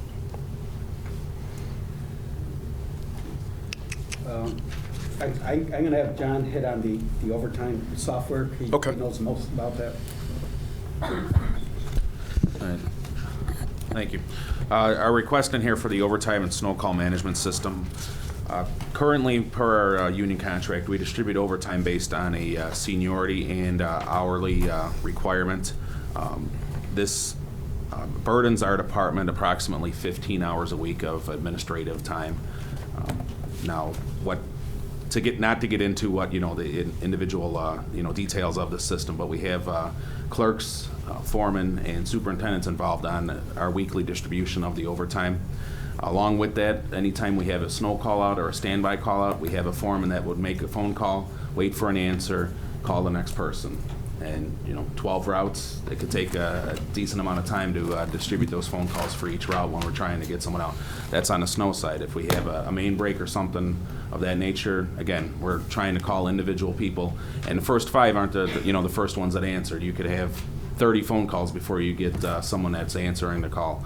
So again, with this being said, we're looking at for our, either our new time management software to have a additional package that would help us with this distribution of the overtime, or there's a software writer out there that came in and surveyed what our current system does, and that they can actually write the software to do what we need it to do based on the manpower available and their qualifications necessary.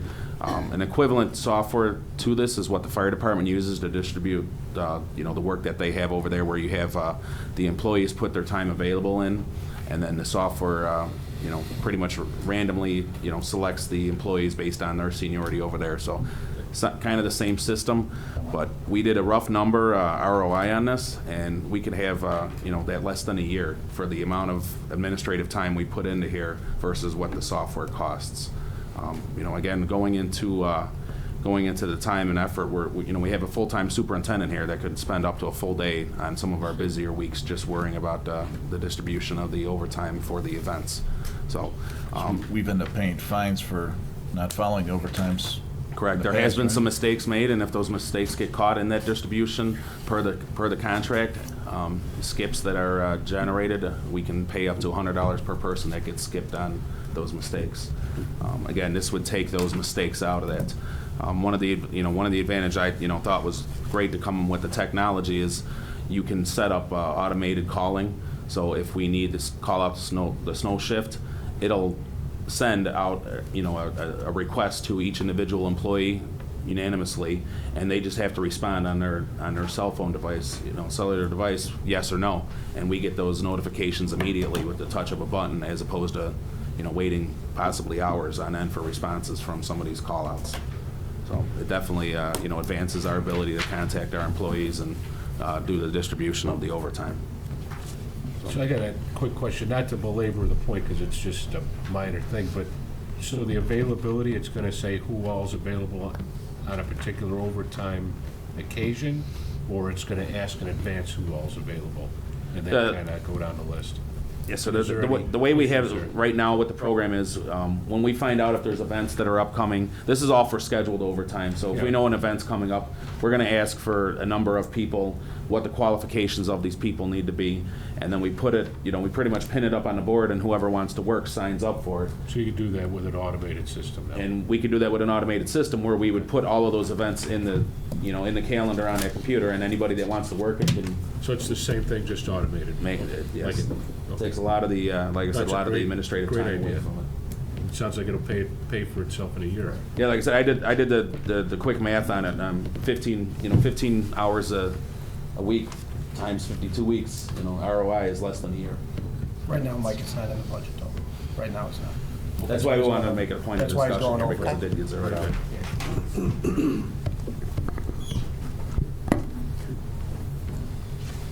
The next item that I have is the architectural expansion of the Public Works garage. Basically, just having an architect look at it and doing some conceptual plans for it. It's approximately about $9,955. As it was stated before, we have equipment that's sitting outside the garage that's not, stored, that's getting rained on. Also, we need additional office space. Next item is the Oak Park train station, refrigerated bakery cases. It's approximately $33,000. Page. You can skip that. Oh, okay. So the next item will be personnel.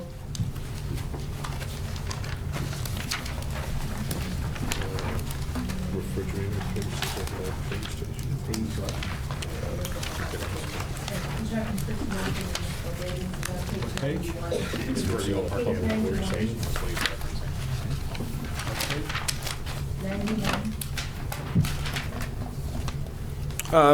This is basically has been deferred from last year as well. We requested 2 maintenance workers, one for municipal buildings and also electrical.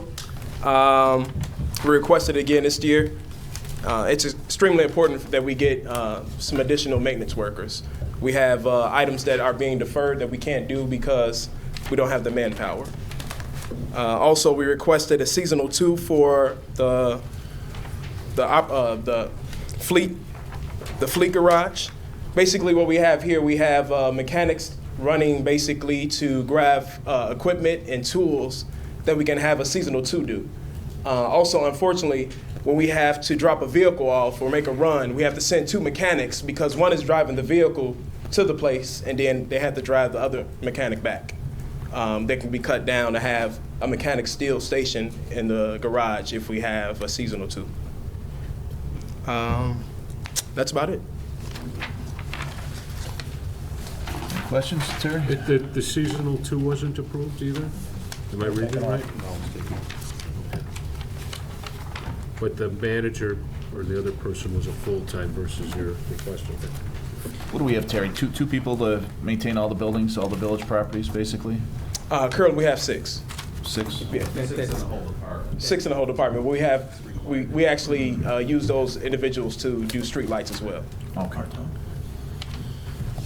Terry, on the page 105 and 6 about the 30-year-old units, how much money are we putting into those in repairs every year?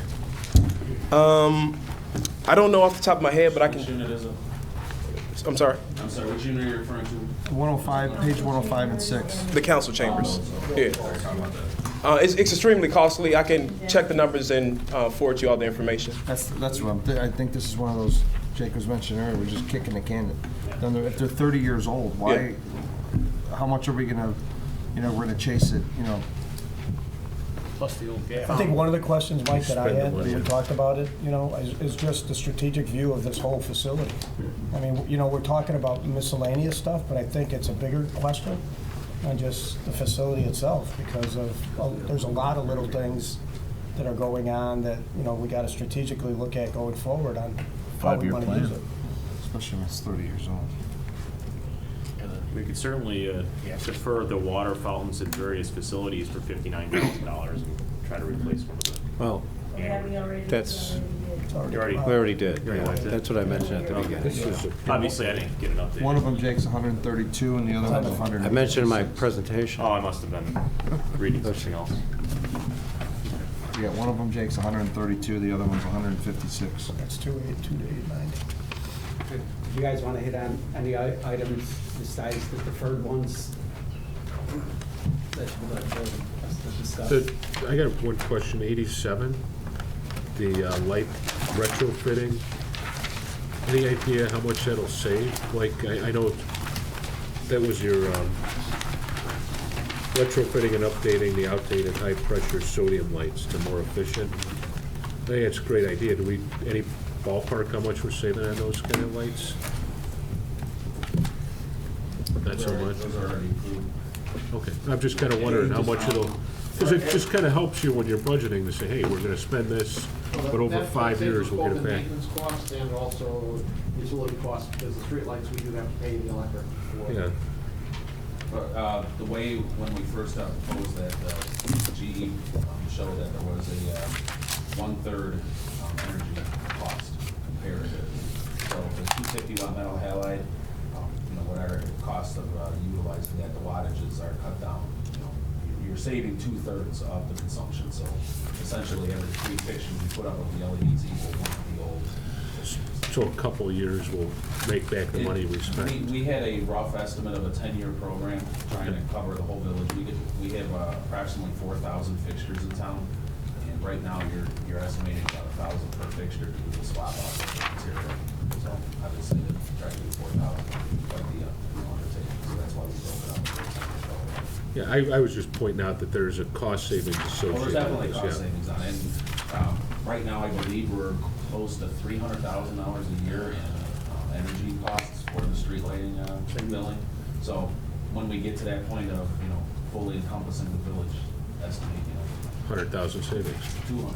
Plus, we get notified too if a street light goes out, instead of waiting for a resident to call or someone seeing it. I mean, it's automatic on a computer with the new lights, That is the one advantage to the new technology is they all communicate to us via cloud-based portal when we get notifications of outages or issues with it, or we've had knockdowns where we're not notified of them. It'll give us alerts of that also. All right, very good. And John, is the train station in the next section that Terry should be bringing up the train station next. Last thing on 93 though, Terry. So on 93, on the reserve for resurfacing a fire training tower lot, so is that to do the whole lot? You said, which one again? On page 93 on the top? Yes. That's the whole lot? That's not the cost of the whole lot. That is a reserve that we've set aside money towards redoing the lot. But it keeps getting set aside, right? It is set aside, yes. Okay. It's not a So new expense. everyone understands that. I think it's important that the board here understands that it's a reserve, a carryover, that it's a constant reserve. Does that include the Because I don't know if everyone understands that. Yes. Okay. You're right.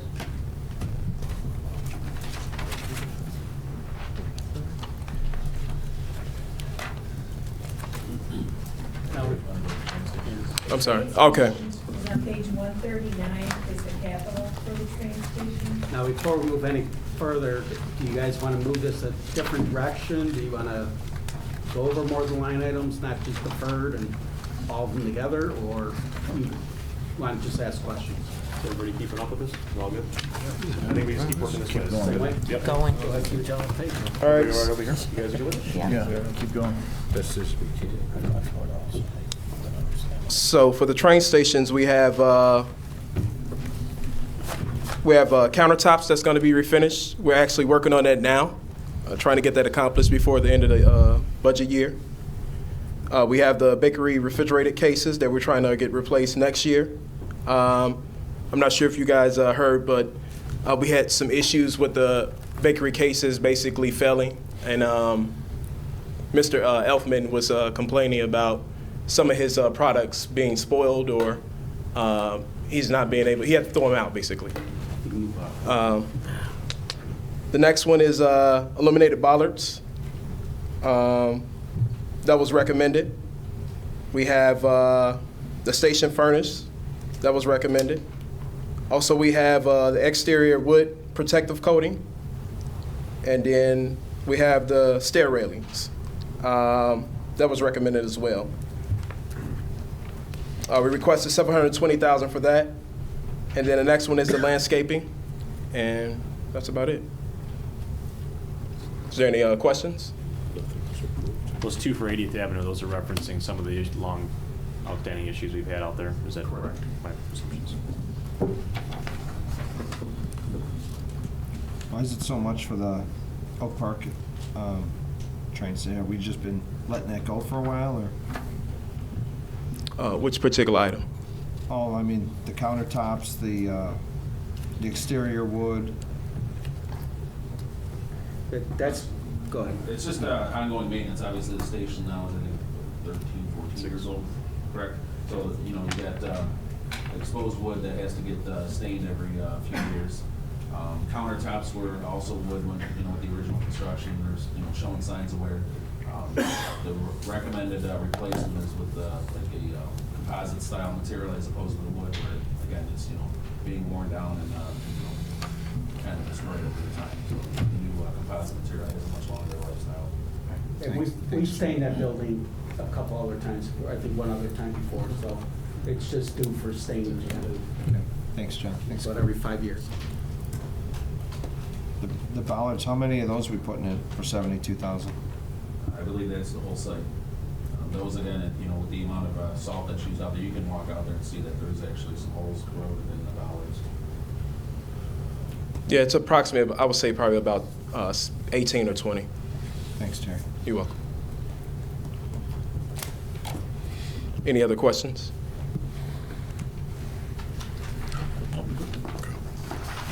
Thank you. Who's covering CPL now? 28? What's next? Kevin, what's next? Water? You're here, Jeff. I'm up. For you all that don't know me, my name's Jeff Casinetti. I'm the interim water superintendent here.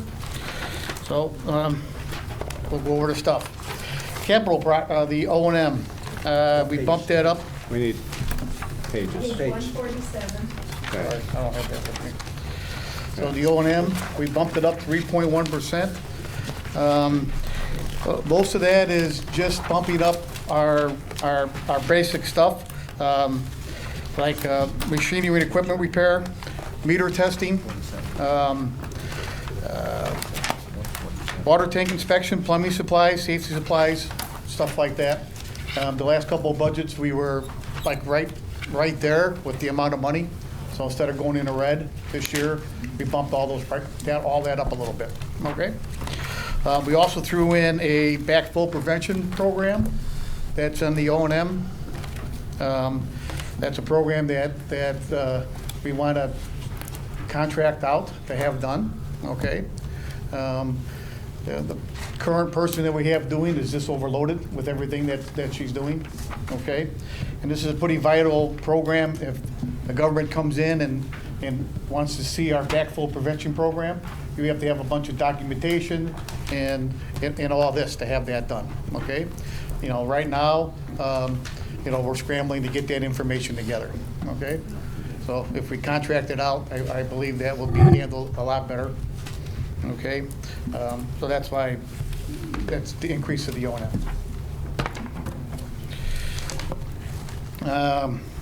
Capital outlay requests. I think the electronic timekeeping attendance thing, that's just, Do you have a page? I'm sorry, I don't have one of those with me, so I can't give you the page. We're just looking to replace the old ancient time thing in there, we still use the cards and all that stuff, gotta buy the ribbon. So just kind of looking to get that updated to new technology. Install cameras at post 1, 2, and 11.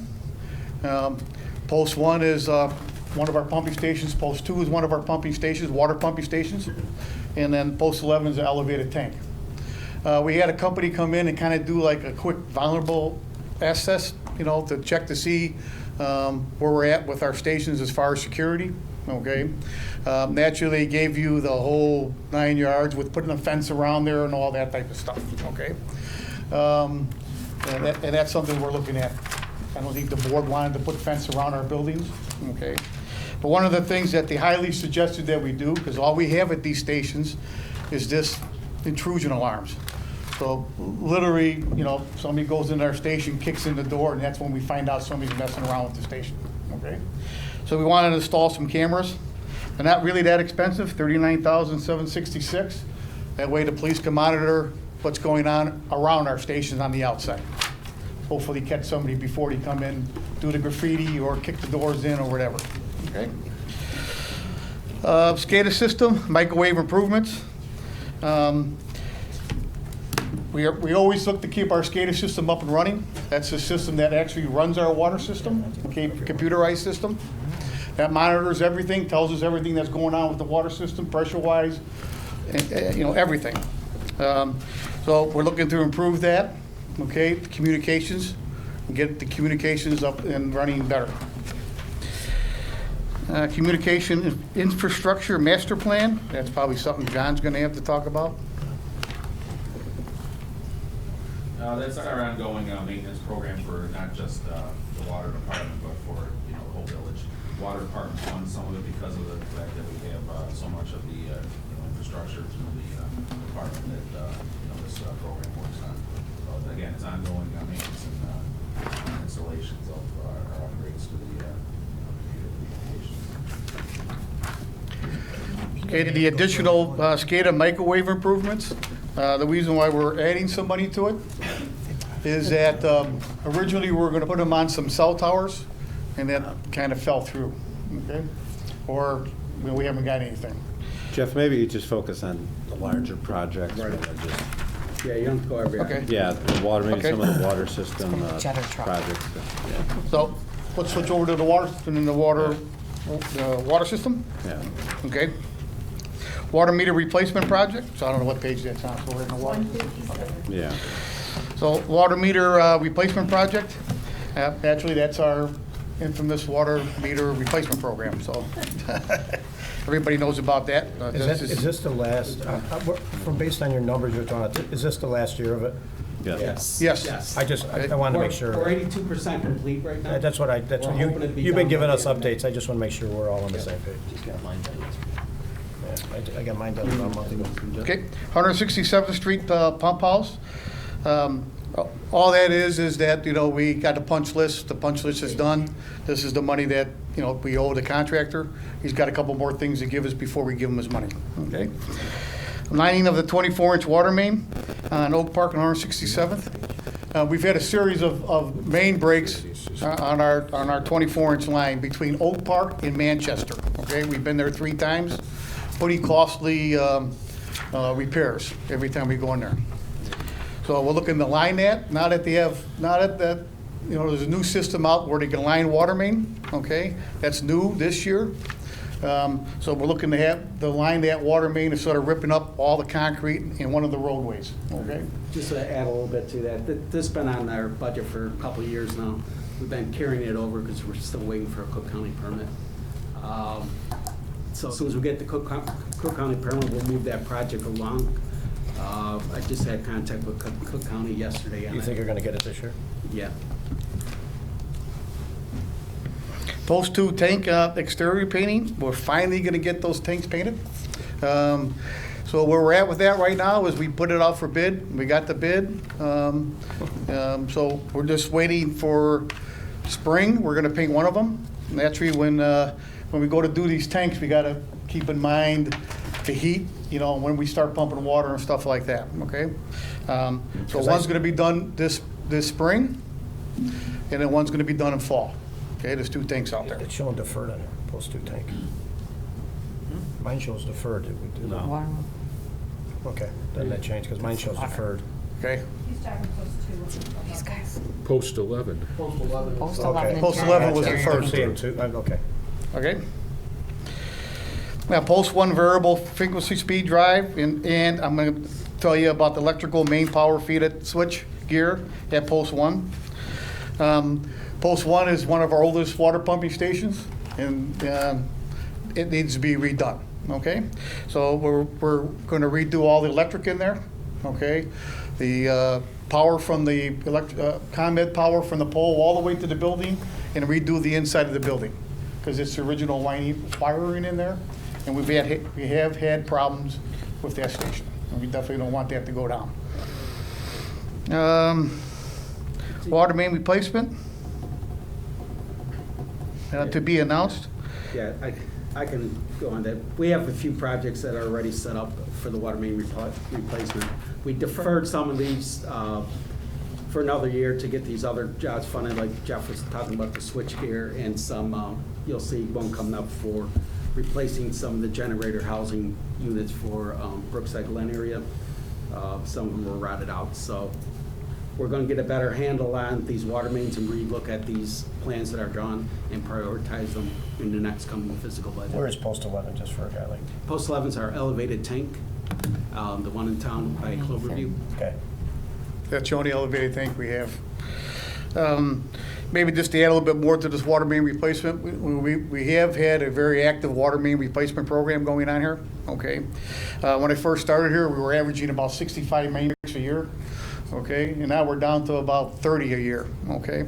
So when we started looking at the water budget and figuring out where we could find some money, Kevin asked me, and I said, as far as I'm concerned, you know, we could probably lay off the water main projects for a while, because we've got a pretty good handle of where we're at.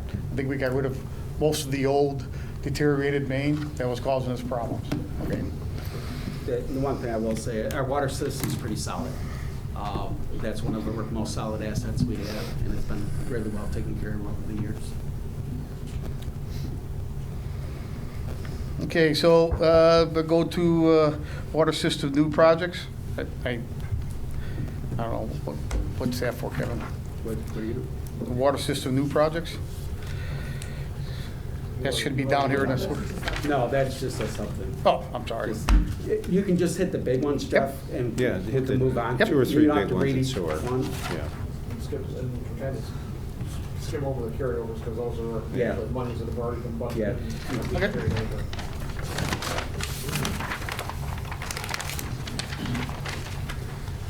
Okay, so upholstery control panel upgrade. Yeah, that's only 45,000, so that's not a big. Post 5 lift station design. Post 5 is one of our main lift stations. I'd say that probably takes care of about 85% of our town, okay? It's one of our largest lift stations. I can't remember what year it was actually built, but it's, Tell them where it's at. lift station is at 80th Avenue and 171st, okay? What we want to do is we want to get in there and have it evaluated, engineered.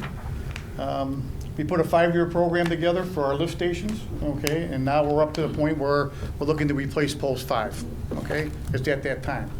So we want to put this budget engineering for it, and get a game plan of how we're going to replace that, and then the following year we'll put in to have it replaced. Yeah. Just like we did with post 6 and post 7, okay? This was part of our 5-year plan, just to keep the infrastructure moving forward.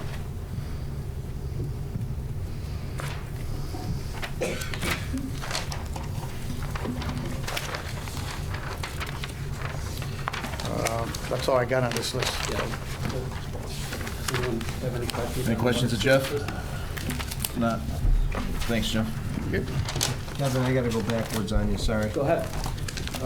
Terry was doing such a fine job going item by item, but then the one somehow skipped by me, or page 122 and 23. Is this water or is this? No. Thanks, Jeff. Thank you. The 90-some thousand for fencing.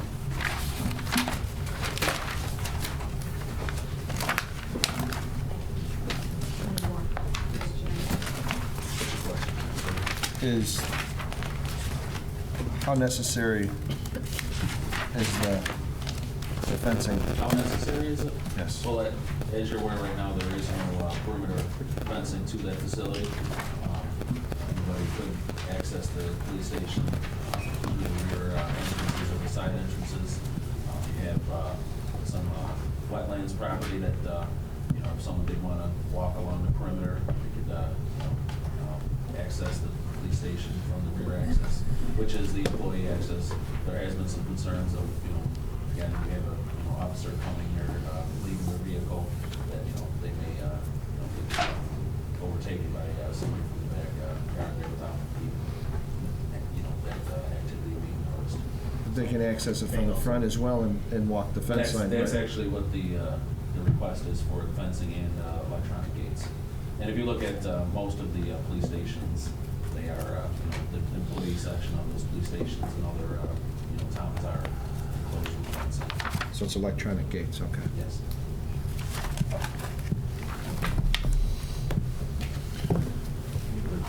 What's next? CPO, I believe. It's 186. 186. I can go over CPL here real quick. That's our commuter parking lot budget. It's we have a 5-year maintenance program that gives us, our ongoing repairs and replacements for the pavements. We have on the item request for right now, we have a South Street resurface lot. The north lot, the east half, we resurfaced the west half this past year, and we're looking to do the east half this year. All this program falls in line with our OCI of the our index for the PMP program, so we try to stick with that because that was established. So if you do follow your maintenance program, it actually lowers the cost because you're not paying a large sum up front. You're doing smaller patches as opposed to a large replacement. So we try to stick with this program along with our PMP where we're doing smaller work as opposed to a larger undertaking. And that north half, we've actually delayed for a few years because we didn't know if we were going to build a plaza in the North Street before or not. At this point, now the storm sewers are getting bad in there also, so it's at the point where we have to repair that lot. We can't wait anymore.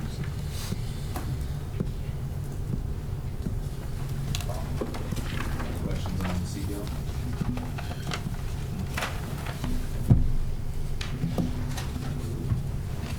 Then you have the cameras. Oh, the cameras. Page 187, under integrated departmental initiatives. We placed each intersection that was previously discussed for the LPR and the viewing cameras on the list here. With the available funding that was determined, we prioritized them based on our discussions with the police department. At this point right here, we're just showing you what intersections we're looking to get done with this upcoming year, and again, based on coordination with the police department. The 3 that were deferred, we will request again next year. Well, and again, the recommendation is we're going to move about, I think that's about 160,000 over from those projects I mentioned at the beginning, the water fountain and the AV from Carlson Center. So that the actual recommendation is we'll have about 582 there rather than 422. So that should help with at least one of the other projects.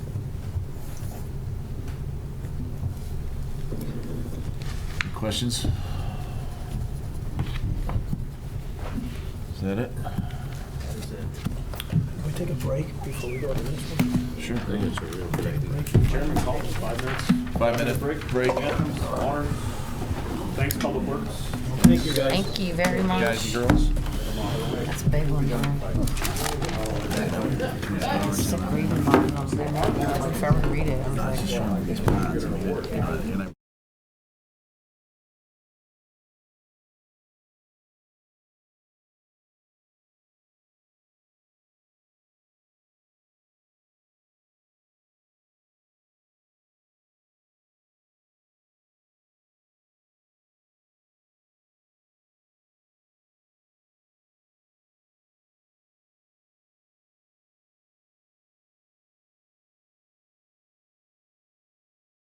Socrates. It actually sets us above the par with this type of.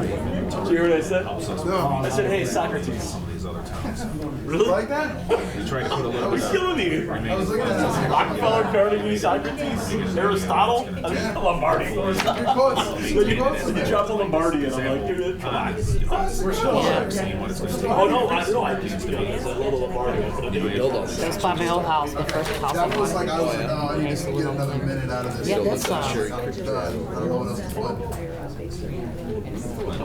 The biggest problem is it's all underwater. What do they do? They do like they bring that dire, like they're doing like the dredge, just like they did on Freedom House, how they initially just dug it, they just did right in there.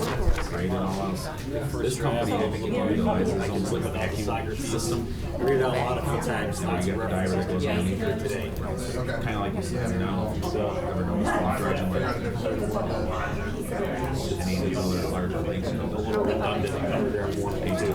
Yeah, like canals and all that stuff. Oh yeah, There are barges that go out there and it's just a big vacuum. And it's just, you know I saw them in Panama Canal.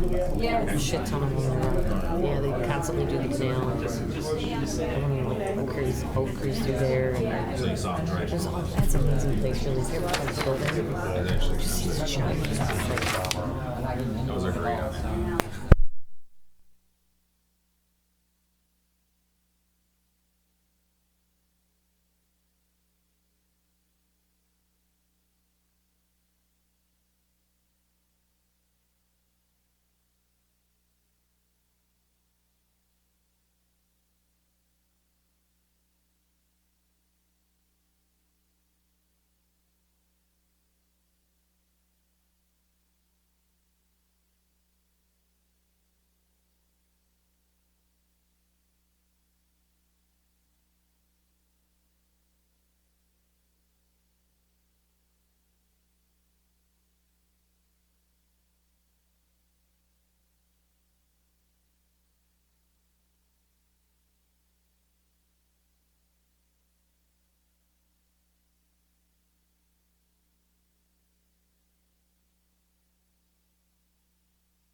Note on here. I hate the sprinklers in the room. I'm sick of it. You got brown.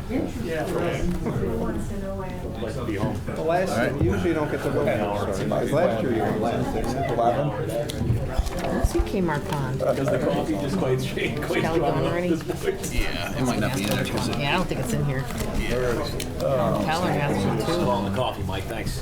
Thank you. Thank Lisa, I think, right? Probably, yeah, she's probably. You know, I didn't.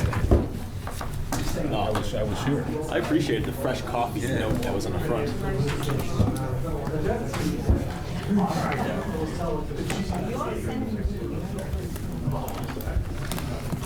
Very cool. Would you like to take again, Jermaine? Yes. Very interesting. Well, my brother's a huge fisherman around here. Is he? Oh, he finds it to be. And all the fish that came out. Oh, really? They don't keep anything because the fertilizer Oh, okay. toxic. Reactive. Check the mic out there. Get going here. He was in the restaurant. Oh. We could get All right. get the introductions in place. Who's going first? Public safety? Is it fire or police? Police are in the chair. Police. Here we go, we got a full All house. right. Let's Police go. chief, go ahead. Start it. Okay, thank you very much. Let's just start out with our goals and then maybe our capital highlights, and if you'd want to go through the line items, we can do that too. But once again, our goal for this year is to provide professional police services 24 hours a day, and endeavor to fill our 4 current openings that are currently budgeted, but they're from retirements, and any other retirements that may occur in the upcoming fiscal year. Potentially have about 6 people that can retire, and nobody's told us they're going to retire, but sometimes it's a surprise. So that's just to keep us status quo.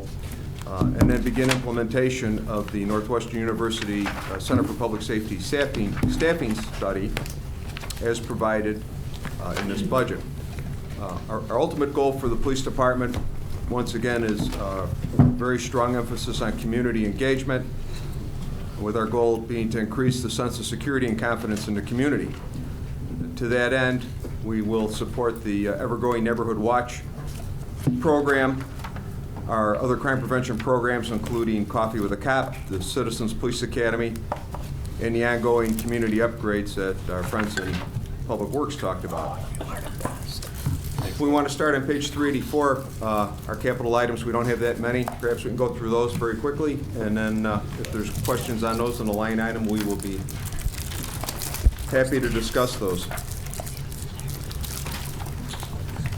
The top of page 384 is a replacement of our 7 squad cars. Every officer that lives in town, every officer is assigned a squad car. Those were 202. What? 202.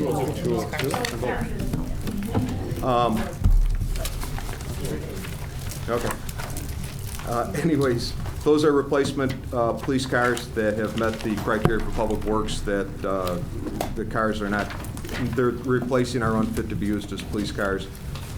And so there will be no unmarked cars this year, it's just the 7 marked cars. Our next item, which are fairly expensive, are the 9 Panasonic in-car cameras. So that will be for the 7 new cars, and we had 2 of the SUVs that first rolled off into the fleet that never had cameras. So these 9 Panasonic cameras will complete that all our marked patrol cars have in-car cameras in them, which was a goal that actually came from the village board that they wanted.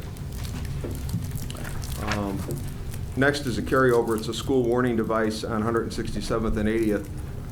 It's a school crossing there, and it's one of the more challenging ones. This has been in the budget, and we have the plan ready to go. We're waiting for clearance from Cook County, because it's a Cook County road, to put that structure there.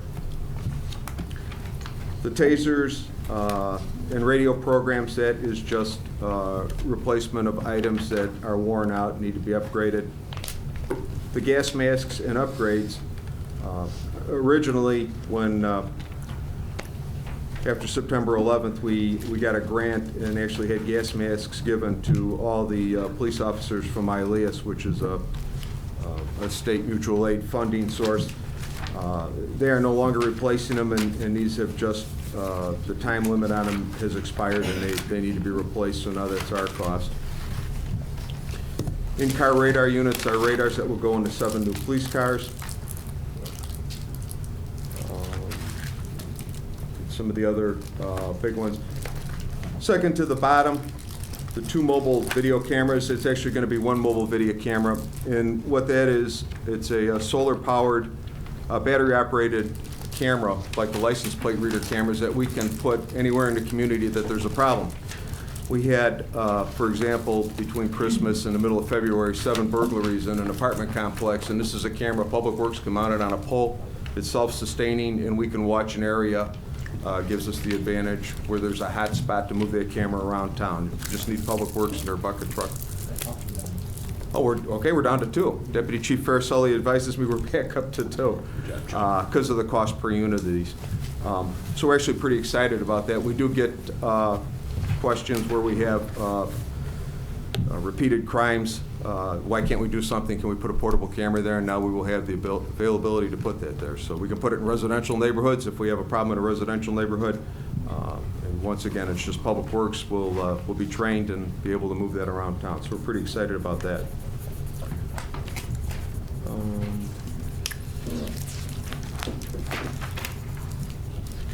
On page 385. Okay. It's on both. Additional cameras on the police department. We have cameras on the exterior of the building, but not, the entire exterior is not covered, so that is just to fill in an ongoing project. 15 tough books are the computers that the officers take in and out of their police cars every day. And once again, those have a lifespan, and this is a replacement, ongoing replacement for those. Cell phones and accessories for all the patrol officers.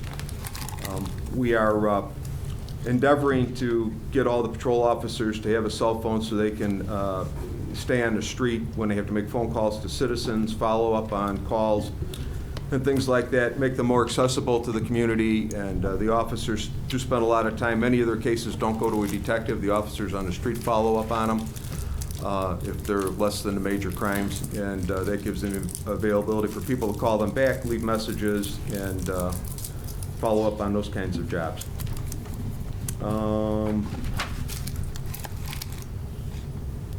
Just moving down the list. The ice maker, it's an ice maker combination with our refrigerator in the kitchen.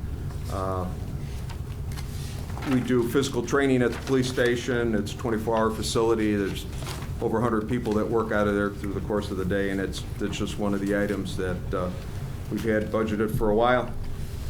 I guess the last big item on that page is at the bottom, the acoustical walls for the shooting range.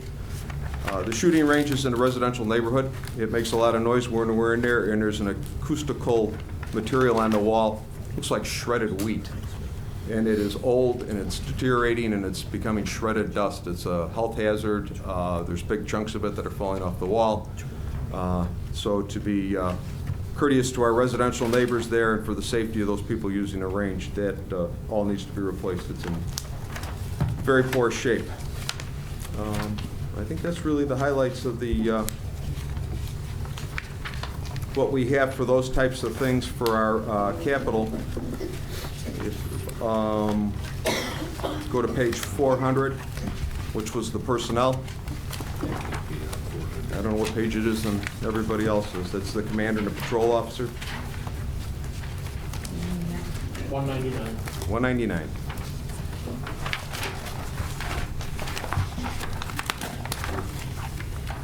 So, as everyone knows, we had the staffing study by Northwestern who told us that optimally we would need over a dozen officers and 2 supervisors. We really have a critical need for supervisors in their study.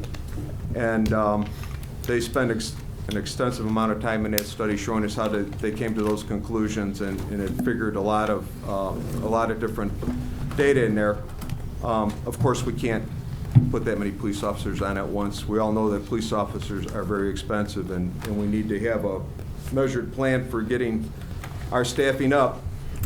Speaking with the manager, assistant manager, and finance in the realm of the budget, we have decided that we would ask for 1 officer, 1 police officer, and then a supervisor or commander. Assuming that commander is from the ranks of sergeant, then he would have to be replaced up and down with a patrolman. And the costs are as you see, with those 2 people. We didn't put a car in for the patrol officer because by the time he gets trained, we'll be probably into the following year budget.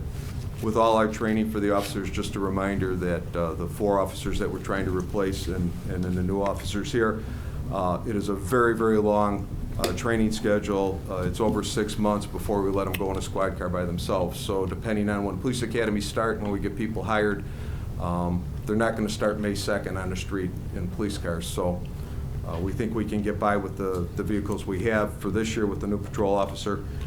And then we'll reevaluate during the course of the year and come up with a plan for adding more officers as the budget allows. That's it for our capital. If anybody has any questions on any of those? I don't have a question, but I certainly have a comment. When you brought up the idea about the public awareness and the Citizens Police Academy. For those that don't know, I have been attending that academy since January 4th, and this is my 12th or 11th or 10th week here, and it's a fine program.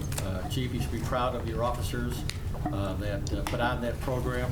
I know the other 24 classmates, we've all discussed just what a fine, thorough job you're doing, and things you'll learn about what goes on in the police department and what the men and ladies of our department have to go through.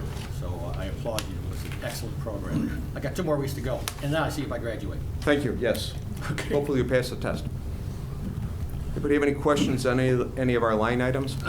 I'm just, you know, and I know I'm sure everybody's kind of thinking the same thing on the police study, the staffing study, and how we're going to get more police. And do we have any other ideas on how to have bodies on the street, maybe auxiliary officers, something like that? Because basically I think that the uptake of it was they want more guys out there in the neighborhood, kind of keeping an eye on things.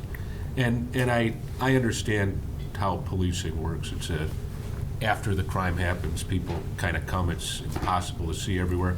And the cameras are kind of filling in some of those, and the neighborhood watch, you know, it's fantastic. And, you know, my own personal opinion is that the people of this town keep it safe because they call when something happens. So you've got eyes out there that I don't think everybody really takes into account when they're looking at this study. But is there anything we could do to, I mean, I know it's going to take time and training these guys up and getting them out there, but is there any place else or anything else we could do to try to maybe add one more this year and maybe a mid-year look at something? Well, we're also trying to recruit part-time police officers, and they have, you know, same authorities, full-time police officer, different duties, but we use them pretty effectively. And we actually have some interviews coming up. Part-time police officer still needs to have police academy training, so we've hired some retired people, you know, retired guys. They can retire early and they still want to work part-time. So we're doing that. Now, if you're a retired guy who's, say, retired from another city or agency, he's already trained up, and he could just... Well, he's already been through the police academy. They still have to go through our field training, which is 16 weeks. So, and if they do it on a part-time basis, they have a year to finish that 15 weeks. So it doesn't happen overnight, that's for sure. Maybe you could kind of look into that and kind of let us know how that's going. Well, we are recruiting that constantly, and we'd like to put two more part-time guys on, and then we have our civilian community service officers and an animal control person, and those positions have been vacant, and those are all fully staffed now. They're fully trained, and so we have 2 service officers out there and then animal controls out there during the day. So we have been making some forward moves with those kinds of things. Chief, if we're ever looked at, instead of you know, you mentioned if we hire a new guy, he's got to go to police academy, and by the time he gets trained and stuff, so we're looking at a year out, basically, right? Correct. What about doing the lateral hire from a person that's already through the police academy, it's at another department that wants to transfer to Tinley Park? I mean, you know, we could do that. Once again, they still have to do the field training so that they learn the streets and everything. So no matter what, we're always 15, 16 weeks out with these guys till we can get them out by themselves. So when we recruit, we do get officers from other communities that want to come here because this is a good place to be a policeman. There's no question about it. Fair salary, interesting work. They get to work for me. It's all good stuff. We haven't done anything with lateral transfers where we would give somebody the ability to bypass the civil service test or to have an increased salary. Let's say they'd move up to, you know, it's basically 5 years till they get to full salary. That perhaps we'd start them at the 2 or 3 year level because of their experience. That would all have to be done by policy by the village board and village ordinance changes. So I think it'd be something to look at. I really do. I think there'd be an opportunity there. Certainly look at it. Chief, the one thing about the hiring the officers that I'm struggling with is we spent $30,000 for the survey, and we're only going to hire 2 people when they recommend, was it up to 13 or something? Yes, yeah, they recommended up to 13, and you know, I completely understand that. If I could wave a wand, I'd have 13 today, but we have to be in the realm of what the budget allows. No, They're very expensive, so. I completely understand it, but the point that I brought up when we had this, unless we're going to follow the study, why spend the money? I mean, we could have easily just said, we'll hire 2-3 officers. Right, we did, and we had the study, and it's a playbook, and we can review the study every year, and I believe the village manager, and I believe Mr. Brady, you know, we just need to sit down and have a 5-year plan or a 4-year plan to get this thing up and running, but that requires some funding changes. Yeah, because I mentioned that from the beginning, it's probably going to show we need 10 to 15. I'm just struggling with hiring 2 officers after spending $30,000. We didn't need to do the study then. And all we had to do was just hire a couple of people. Well, I think the study, the way the study's structured, we can use that every year to see where we're at and continually see if we need 13, less, more as we go forward. Because now we have it set up for the data and we know how they did it, so we can do that every year. But right now, we're in the realm of what we have to spend. There's nothing in your budget that you think that you could cut to hire more police officers? No. Okay. What about the overtime for the music theater? Any alternative ideas for cutting down the $245,000 in overtime? You know, the overtime for the theater is based, you know, on traffic on the outside, which we have to do because by state law, nobody else can direct traffic, and then the officers on the inside. You know, we have a pretty good security plan there, and as you've seen things, the tragedy in England last spring at the concert in Las Vegas and things like that. I mean, it is a big assemblage of people, and it requires good police security. So no, I understand. The part I struggle with is the amount of hours that these officers are working to not only do their normal job, but then do the theaters, you know, for their safety as well. You know, I mean, these, you know, they have to be, you know, on their toes thinking, and as we've seen, sometimes the theater gets a little out of control. I'm concerned about having officers working there that are maybe not, you know, rested or on their A game, and they have to make a split decision. You know, that's, right, no, I understand. That goes to not having more personnel. I understand completely. The overtime itself could, you know, partially maybe even pay for some of it. Well, you know, we don't pull people off the line to work the theater. Those are guys that's their day off, or they work during the day and it's their off hours, because we have minimum standards on the street. We don't pull the street guys off to work inside the theater. So they're available to handle calls for the rest of the community. So it really is an overtime detail. It's really no other way around it. Do we have anything on cap on hours that you're allowed to work? No. There's nothing in the well, statute? there is. Charles, what is it on a day? There's 16 in a row on a day. That's all by contract. Okay, thanks. I guess my next question, kind of related, and Brad, is there any way we could rebalance some of this stuff going forward? I mean, I think everybody here wants to kind of meet the goals that staffing study came back with, without a doubt, everybody in this room. The problem is the way the budget's set up and how the money is funneled for each category. Is there anything we could do going forward to kind of realign some of this? I mean, can you levy differently or anything like that? Kind of. I mean, if you're talking 13 officers that are recommended is a financial cost of about $2.5 million. Yeah. Our revenues right now are just barely breaking even to cover our planned expenses. So you need to come up with $2.5 to $3 million of new revenue from another source. Right. That's a huge increase for our property tax.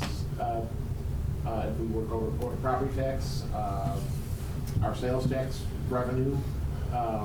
The only way that you would generate that is to increase the sales tax rate, which then would put us substantially higher than any of our neighbors, right, which would work negatively against us.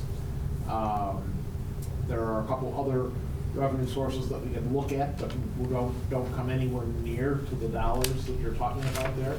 in the range of $2.5 to $3 Well, million. I'm just saying, So, not today, obviously, but maybe going forward, we so can the- kind you know, of, So the approach Yeah. we're taking here is to look at it incrementally. right. And Strategically. It's the only way, unfortunately, we can't do it without upsetting the entire, No, balance that we have now. If I could just add, Trustee Panino, I think, one, I think it's good we got the staffing study. If you remember right, when we did the staffing study for the Village Hall, we got it, we took some time, you asked me to kind of review it, make some recommendations. Some of the things we agreed with, some of the things we didn't, and I think we're going to find the same thing here.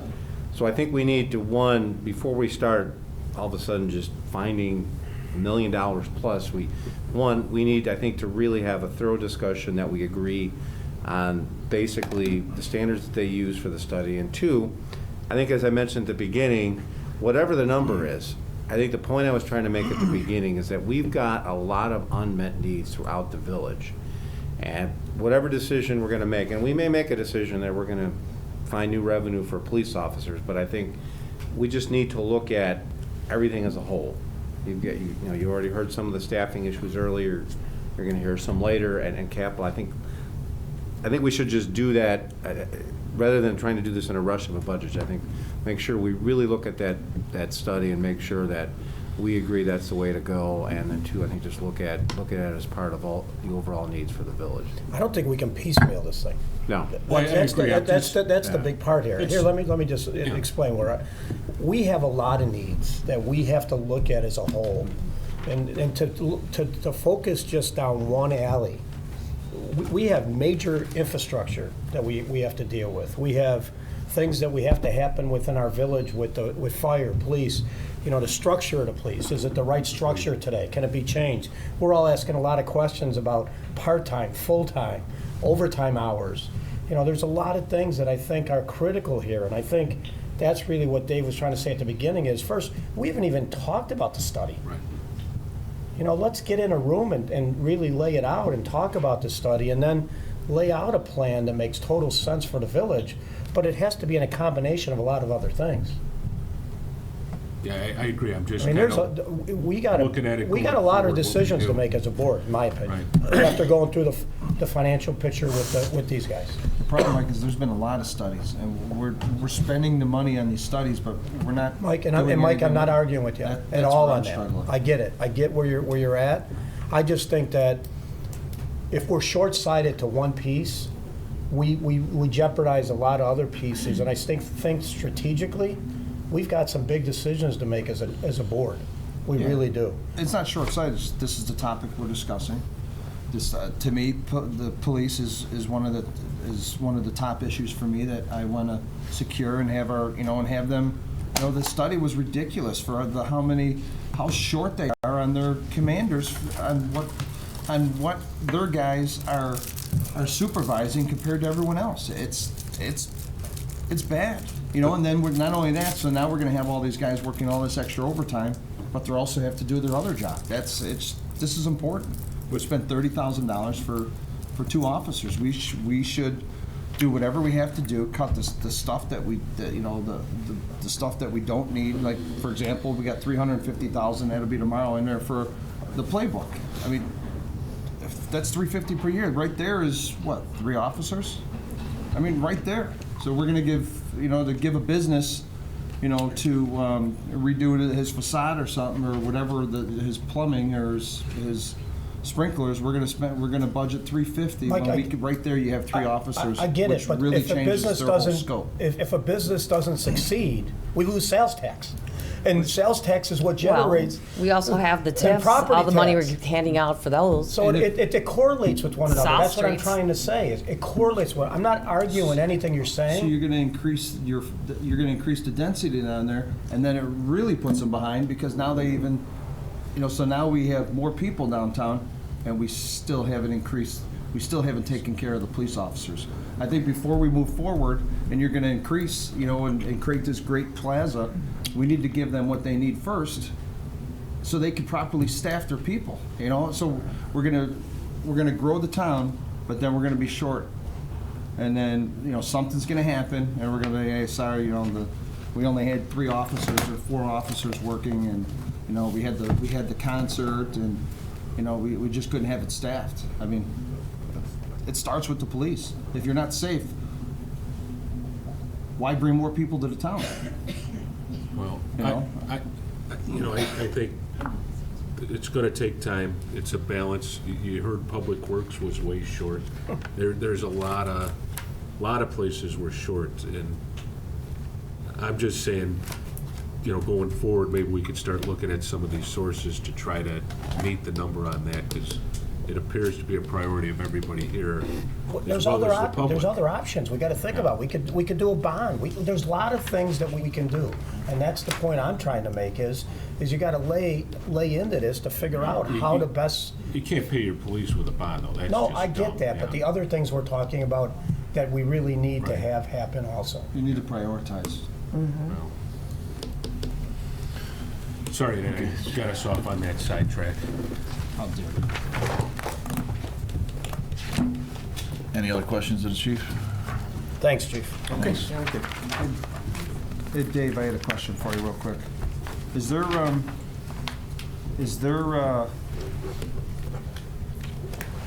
know, just for us alone going through all this stuff, it's hard sometimes to follow. What's the reasoning that we don't post this online so the people that are watching it on YouTube can follow and scroll through from page? I know there's some type of time limits and stuff with when you have to pass it and stuff. Have we figured that out yet, so we can post this stuff online for people, or? Well, our budget system, and Brad can explain it, is that we can't post until we're ready to essentially set the public hearing. Public hearing is basically tied into, you have to have a certain number of days before There's approval. statutory So, yeah. requirements that once the budget is published, available to the public, we have to hold a public hearing within 7 days. So once you have We are your, not, I don't think we're ready to have a budget for public inspection yet. so once you have your public hearing set, then you'll put it all on. So this is, For the this is all finish. draft. This is our draft agenda, or our draft budget. So that it's But water, it's if there's fluid, it moves changes around. yet, you know, it's not Right. final form. Correct. And that would be the reason why it's not posted publicly, correct? It's still draft.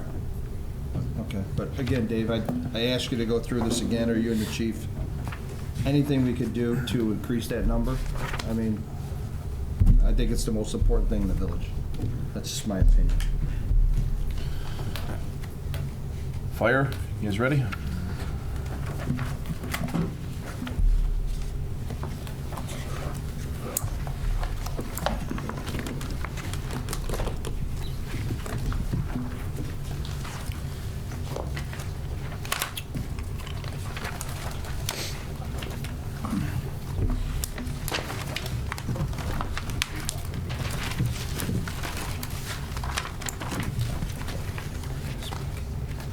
Maybe just we'll need a little bit of help with the page numbers, because a few of my page numbers have been off so far tonight, so I don't want to send anybody off in the wrong spot. But good evening. Hopefully, last but not least this evening, I just want to highlight a few of the things that we have for the fire department for this year.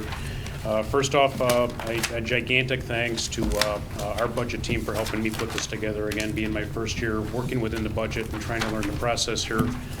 Two great teachers, and Deputy Chief Klotz and Deputy Chief Reardon, helping me as the interim chiefs before I got here, as well as helping me become educated in the process. Our budget buddy Eileen and the entire staff working in the finance office with Brad, kind of helping us move along the way to get where I believe we have a good operational plan for next year. I think overall, the fire department has experienced a tremendous amount of growth last year, and that has already continued into this year with the first 2 months of service in January and February. Almost in all categories of our services, seeing a tremendous growth in our demand for needs here. Our operational goals for 2018 included 12 divisional goals that span both the fire prevention and the operations division. 6 of those are going to be directly impacted by the budget proposal that we're going to be presenting this evening. The other 6 would be tied more towards management and operational things that we would have to be doing within the department. Just again, for a quick recap and an overview here, your fire department operates with 3 general budget areas. Number 1 being suppression, meaning the firefighters that handle the emergencies on the street. The second area, the Fire Prevention Bureau, which deals with code enforcement, plan review, and those types of topics and issues. And third, our fire alarm servicing, which deals with our alarm monitoring services and the things that we do out on the streets to recapture our ability to monitor the fire alarms internally within the division. So speaking on the suppression side, and again, I'll cover the suppression with the help of Chief Klotz to bring some historical information and questions in if you guys may have. And then I'll turn it over to Chief Reardon to cover the Fire Prevention Bureau as well as the alarm monitoring for the second part of our presentation tonight. So with that, on the suppression side, we have 6 requests this evening that we wanted to highlight very briefly with you. 2 of those are going to be related to the Station 2, or as we call it, the Station 47 construction project. And there are 4 operational and training issues that we have on the capital side of things for the evening. When it comes to the regular operations budget, the 3 major areas that we are forecasting at least what I would consider a discussable increase would be in the areas of repair and maintenance to our vehicles, which probably will have about a 25% increase. Do you have a page number? Sorry. That's just a general statement. I got a couple line items for you here in just a sec. The repair and maintenance of our vehicles, obviously our fleet is aging over the years. We had 3 what I would consider near catastrophic failures in our rolling stock this year. We had an engine failure, we had a complete pump failure, and we recently have had a brake system failure in one of our largest assets. And just those 3 things alone could have almost completely wiped out that particular budget. Unfortunately, with that, a couple of those apparatus will have to remain in frontline status for the next 5 years. So trying to stay ahead of the forecasting of those apparatus approaching 18, 19, and 21 years of service, we've asked to increase those line items there to try and stay ahead of what we foresee as continuing maintenance costs in those vehicles. And additionally, the other 2 areas probably would be mostly in the personnel and the employment cost areas. We have several retirements that have taken place in the last year. We have several level of promotions and promotional exams that we'll have to run over the next year, as well as some definite roster needs that we're going to, in a dwindling roster, like in many of our departments here, refill some vacated positions, which again, through some new strategies that we're taking a look at here, we hope we can reduce some of those employment costs. But we still have medical exams, background checks, physical, some of the background information that has to be done. So we've tried to account for that in our personnel costs. So on the operations side, those were our 3 main areas of increase for the year. For the capital for this year, all right, just want to make sure that I'm on the right spots here with the pages here. If you look at those, I think I'm on page 243. Yeah, 242, 43. Okay, so 242 is first up, and that is a capital request for a radio repeater system. And again, a lot of technical jargon goes into that. But what we've identified with that is we've found a need to improve our service coverage of our ability to talk point to point between our fire officers and the incident commanders and the firefighters working on the fire ground in our dispatch area. Currently, we work on the MABUS Division 24 radio frequency channel, which is tremendously overburdened because of the amount of calls, not only just in Tinley Park, but across all the other neighboring areas. And it's our hope with this repeater system, and just like the title implies, we'll be able to have a radio system that allows our radios to be repeated throughout the village by a series of towers and a whole bunch of infrastructure that would allow us in this room to be able to talk to a firefighter on a portable radio out at 91st and 88th Avenue, for example, and we would have a direct point of contact, and we wouldn't have signal loss in some of our larger buildings, like our hotels, our high schools, our commercial buildings, and things like that. So this, we believe, is going to be a great improvement in our ability to communicate with each other. With this request for $140,000, we're asking for $70,000 in village assistance there. And additionally with that, we have our at least a discussion on our foreign fire insurance board to fund the other half, the other $70,000 on it. And it's our hope that with a positive outcome this evening, we can present that to them over the next coming months here to fund the other parts of this particular program. Okay, any questions on the repeater system? Again, there's a whole bunch of 220, 221 gigawatts and megawatts and things like that there, but all I know is that these types of systems will greatly enhance our safety and our ability to operate and effectively communicate on the fire ground. Okay, after that, 243, I think, right? We should be on 243, and these would be the initiatives related to Station 2. And as the village manager mentioned early in his presentation this evening, we have a carryover of $2.861 million that we had in last year's budget that will be carried over as the construction projects begin. We have our construction manager at risk already hired and under contract and has already been able to start doing some really nice work for us. Moving into the next steps of the architect selection process, starting to figure out exactly what the station needs to look like and costs. Again, even if we were to start to break ground and start to vacate the station and start to do some of the demolition and rehab work in that, that's certainly going to put us into fiscal year 2020 before we have an impact that would warrant the additional funds needed to complete that station project. So in part, you'll see the carryover request there, and then second to that, you'll see the remaining balance of what we believe to be the final cost of the project, which, as we've reported in the previous Public Safety Committee meetings, we don't have a complete number on because we haven't even got to the point where we've looked at exactly what that station is going to need to look like for us yet. Okay, anything on that one? Okay, next up I have again, a trade name, Bullex, and this is a training prop. And this one I don't have a page number on. 242. 242, okay. Again, this is another a set of assets here to be utilized at our regional training center on 183rd Street out there.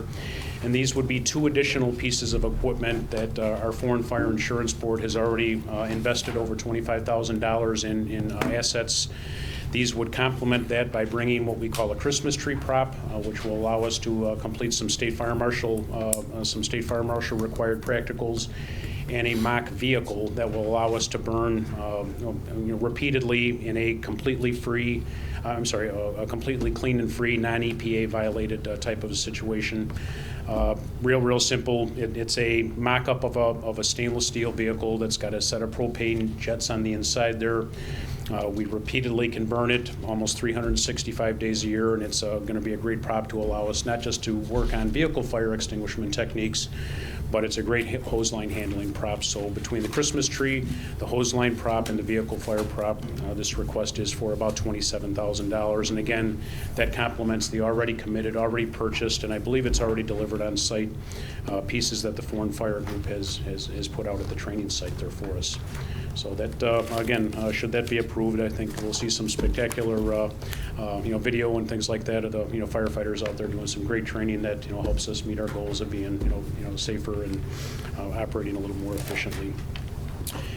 And I believe the last 2 requests, I have, again, another internal title called a Stoker. And this is a request for Stoker gear. And this is going to be a set of 10 sets of protective clothing. One of our internal goals is to increase the amount of frequency of live fire training that we do at our fire training center for our firefighters during the course of the year. With that, there is a tremendous amount of wear and tear on the personnel that we call stokers, who are the ones who are responsible for going in and maintaining the temperature, the environmental conditions, taking out the burn pits and things like that inside our burn training building. And their gear gets beat up, tremendously during the course of those training events. And this is a specialized set of gear that doesn't have all of the protection, protection would be incorrect. All of the features that are our standard structural gear that we put our folks out on the street do every day. Different size pockets, different levels of protection. It may be reinforced in other areas that are necessary for this position. Long story short, cancer prevention and those types of things are very important to me and our organization. I want to be able to have a set of gear for these firefighters here that when they do the live fire training at the training center, we can wash it, we can decontaminate it, we can utilize it only for those types of purposes, so it doesn't cross-contaminate the gear that the firefighters have to wear on an everyday basis when they're working their shift. This was also a negotiated price through the International Society of Fire Service Instructors, and believe it or not, we got almost half price off the list price of this particular set of gear using, again, another group purchasing price here. It's just 10 sets. I would, maybe envision this expanding over the next couple of years to get all of our key instructors and our key individuals, tied into part of that over the next, upcoming set of years there. Okay, so that's the Stoker gear. And I think last but not least would be laptops. Very quick, what I would consider to be a consumable commodity these days. The 3 laptops that we currently have assigned to the training division have been evaluated by our IT division 2 out of the 3, the LED screens are oozing gel and liquid from them, making them almost completely unusable.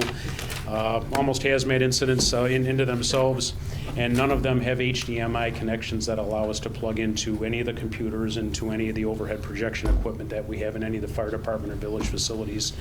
And then, again, IT has assessed those, and they've basically given those a DOA. There isn't much more that, is able to be, doing in terms of upgrades for those pieces of equipment.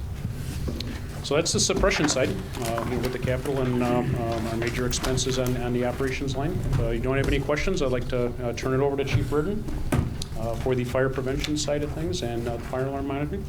So, any questions? Thanks, Chief. Okay, thank you.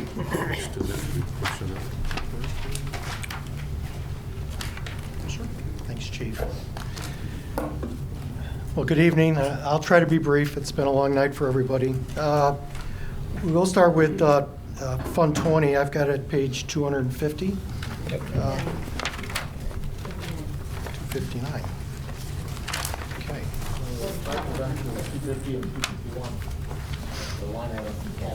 Line items or? Yeah, the line items. If you go over to line items, which is page 250, it's relatively flat from last year. Matter of fact, I believe there's a slight decrease in what's being proposed for this year. No spikes for any one of the line items, so it's pretty consistent. When it comes to the capital items, if you go to page 252, that's for staffing. Two things that we did propose was the reclassification of our office staff. They are currently in a clerk title position, and they're actually doing administrative type work. And one of the things that we're trying to get them up to speed is to look at the work that they're doing and match it to their job description.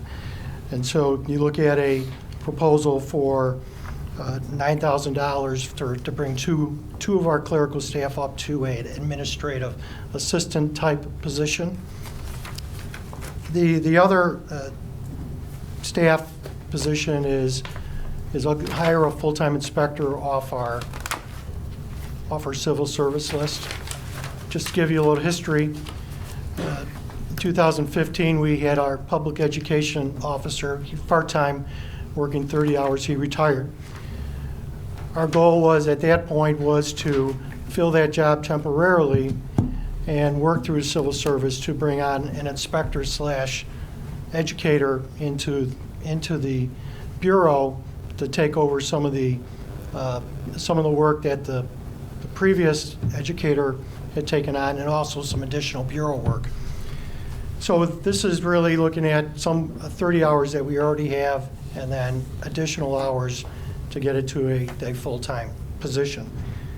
With benefits, that's about $62,000. Capital for equipment, that is on page 259. We had a carryover. We originally asked and requested funding for a Ford Transit to replace our investigation vehicle. We were given $60,000. We were able to repurpose one of our pickup trucks to do the same function, and the price is right around $10,000. So we're kind of proud of the fact that we were able to save a little bit of money and be able to do the same thing that we are currently doing when it looks at fire investigations. So that actually is completed. I don't think it is a carryover. Some of the replacement vehicles, we currently have a Ford Taurus, a 2006, and we're going to replace that with a Ford Escape.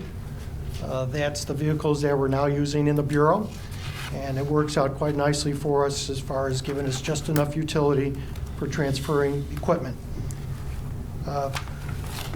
We are proposing to put AEDs in all of the fire prevention vehicles. These are vehicles that are out on the road, visible, and if necessary, we'll make sure they have the tools if they're called upon to help someone that has some sort of cardiac issue. The AD is just an additional tool for that inspector. We were looking at trying to remodel our vestibule to make it a little bit more secure for the office staff, and remodel some of the office furniture to make it more user-friendly. So you transition from a clerk to a coordinator to an inspector. That cost is about $44,000. Looking to get a laptop with the appropriate wireless. We expect to be moving our software out into the field. Currently, right now, our software is in-house, and what I mean by that is our inspectors come in from the field and they input their data.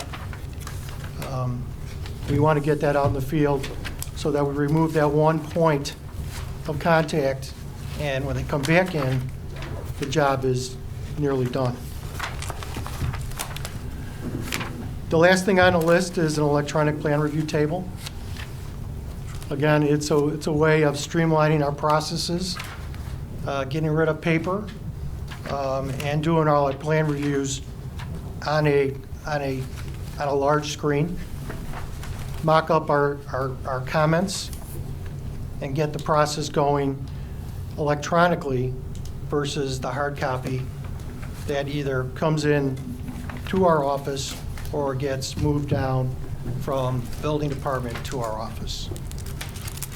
That cost is about $15,000. That's set up and any associated software that might be required.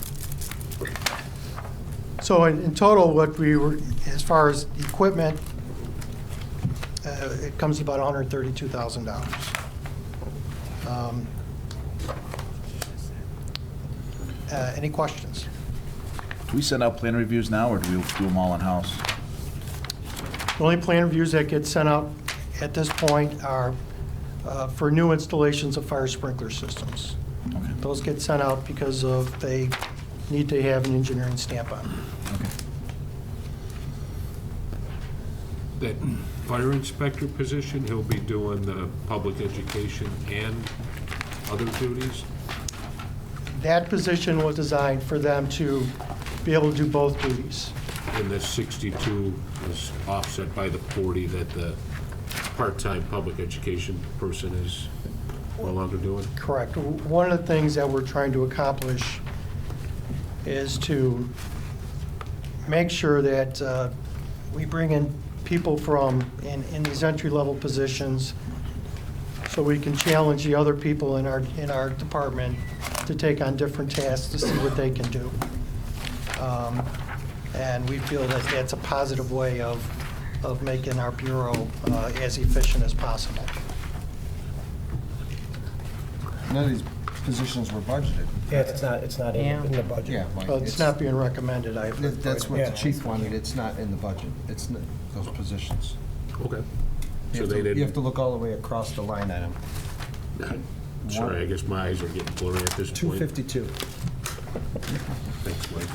Thanks, Chief. You're welcome. Thank you. The chief, did that port escape, did that go through the Dan Quinn sniff test? Okay, thanks, sorry, I was out in the hallway. Yes, the manager. None of that. Fire was alarm? getting- Fire alarm? Sorry about that. That's okay. It's getting late. I got a page 271, that's the line items. Again, the fire alarm program, it's basically a maintenance program designed to maintain the alarm transmitters and and equipment that we own. It also supports any type of administration and personnel costs. We have one part-time person that oversees the operation of the program and also is out in the field doing, following up on impairments and trying to figure out why alarms aren't working. So when you look at line item, the The only thing of significance that, that you'll see is, if you remember, a few weeks back, we had approval for getting the redundant monitoring and also some of the associated equipment.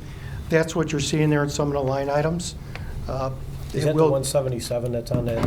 Is that or the one below it at the 101? The service contract fire alarms? Or what's the head? Well, the head-end equipment is like the, that's the, would be the equipment purchase for the redundant system. Okay, that's what I thought. And Okay. and then the other one is what we talked about at the meeting. would be your fee. Right, okay. So that's where most of your increases are. Those two alone. As far as capital, again, we're looking for a laptop. With this new technology, we need some way of communicating out in the field. And right now, we don't have anything. This new software allows us to be out in the field, and that's what the laptop's for, or tablet, or some other type of electronic device. And some office furniture remodel for that position. Thank you. Any questions? Good.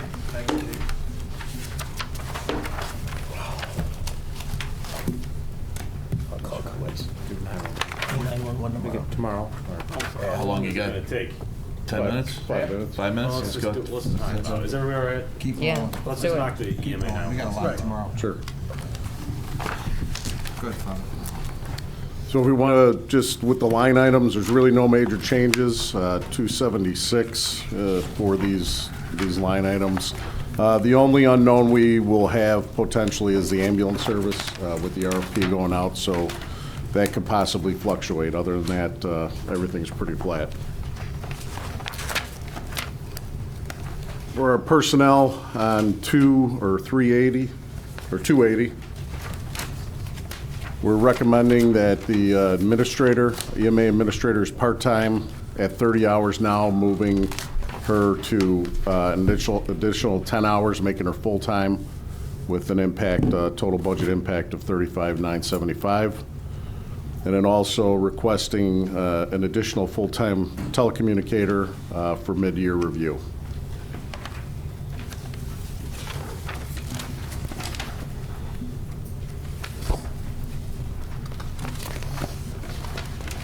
We go to 288.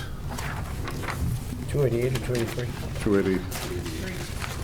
320, I missed that one. You got 283, Pat? I think there's one more. Oh, okay, there we go, yeah. Capital for EMA are emergency warning sirens.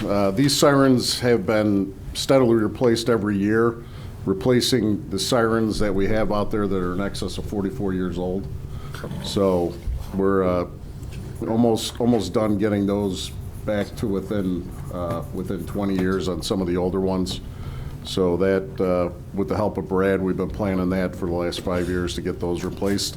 And then the additional digital telemetry for the siren system. This will assist us to be more up to date with all of our monitoring of the sirens. Right now, it's on a dot matrix printer that the printouts come out on it. So this will be definitely more efficient and be hooked into the CAD system in the 911 center. So if we have a failure, we'll automatically know instead of looking at the dot matrix printer on the printout to see which siren failed. So it's a necessity and will be a good addition to the siren system. Okay. We have a carryover for the EMD software. Currently, our dispatchers just received their EMD certification, so they will be able to do the EMD certification in-house, or the EMD dispatching in-house, emergency medical dispatching. So this is a carryover again. We finally were able to get this done. So hopefully by the end of this ambulance contract coming up in July, we will then fully take over the EMD dispatching services for the village. Some of the other ones that we have, again, chairs, LED monitors, then some software for our CAD to the mobile devices. So no real big ones. Okay, thanks, Pat. Any questions? Nope. If not, is there a motion to open the floor? Receive comments from the public? Anyone wish to address the board?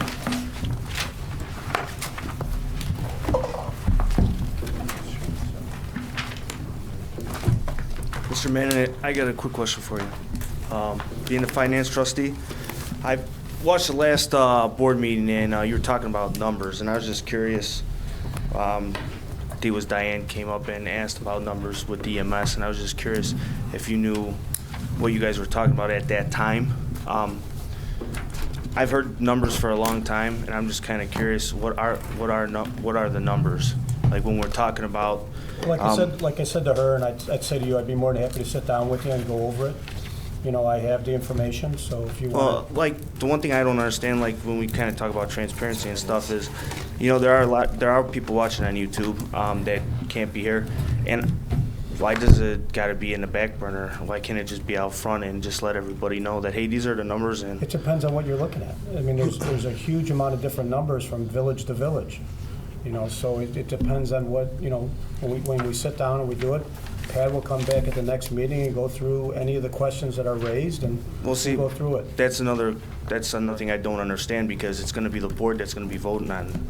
You know, it's the board that votes on this The number she was asking for is what other villages basically spend for a full-fledged fire and ambulance. Right. That's what she asked. Right. So, you know, Oak Lawn has it, you know, Orland has it.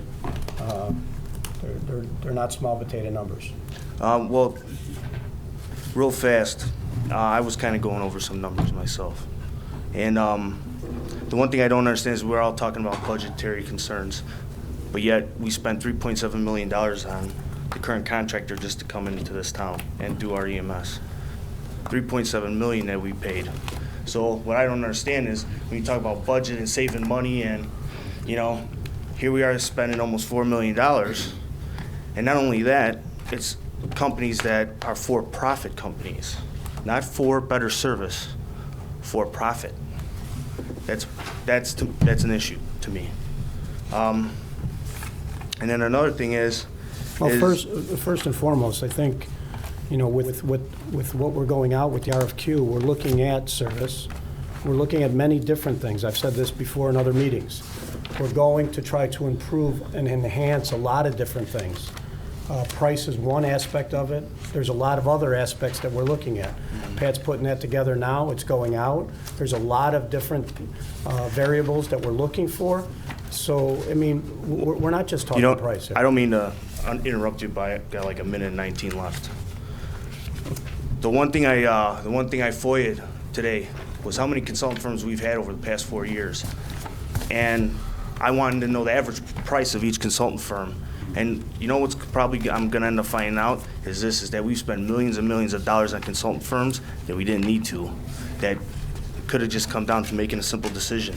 And when I find out that those numbers are high, you could have your 13 cops, you probably could do away with privatizing EMS. So you wouldn't have these problems, you wouldn't have these questions to be getting asked all the time. And then on top of it, we go with crunching numbers. What I did was I looked at how much the contractor's been making about per year. It's been about a little rough over maybe about $2 million. So $2 million they've made off of us with the transporting, right? So when you add it all up, they probably made anywhere between $12 to $13 million off of us citizens that use it. And the problem I have with that is there's nothing being invested. You know, there's no investment. There's like, I don't see better ambulances out on the streets.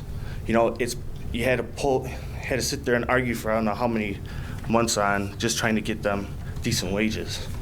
And with that, I'll be back tomorrow, so I'll see you guys. Anyone else? Do we have a motion to adjourn? Second. All in favor? Aye. Thank you.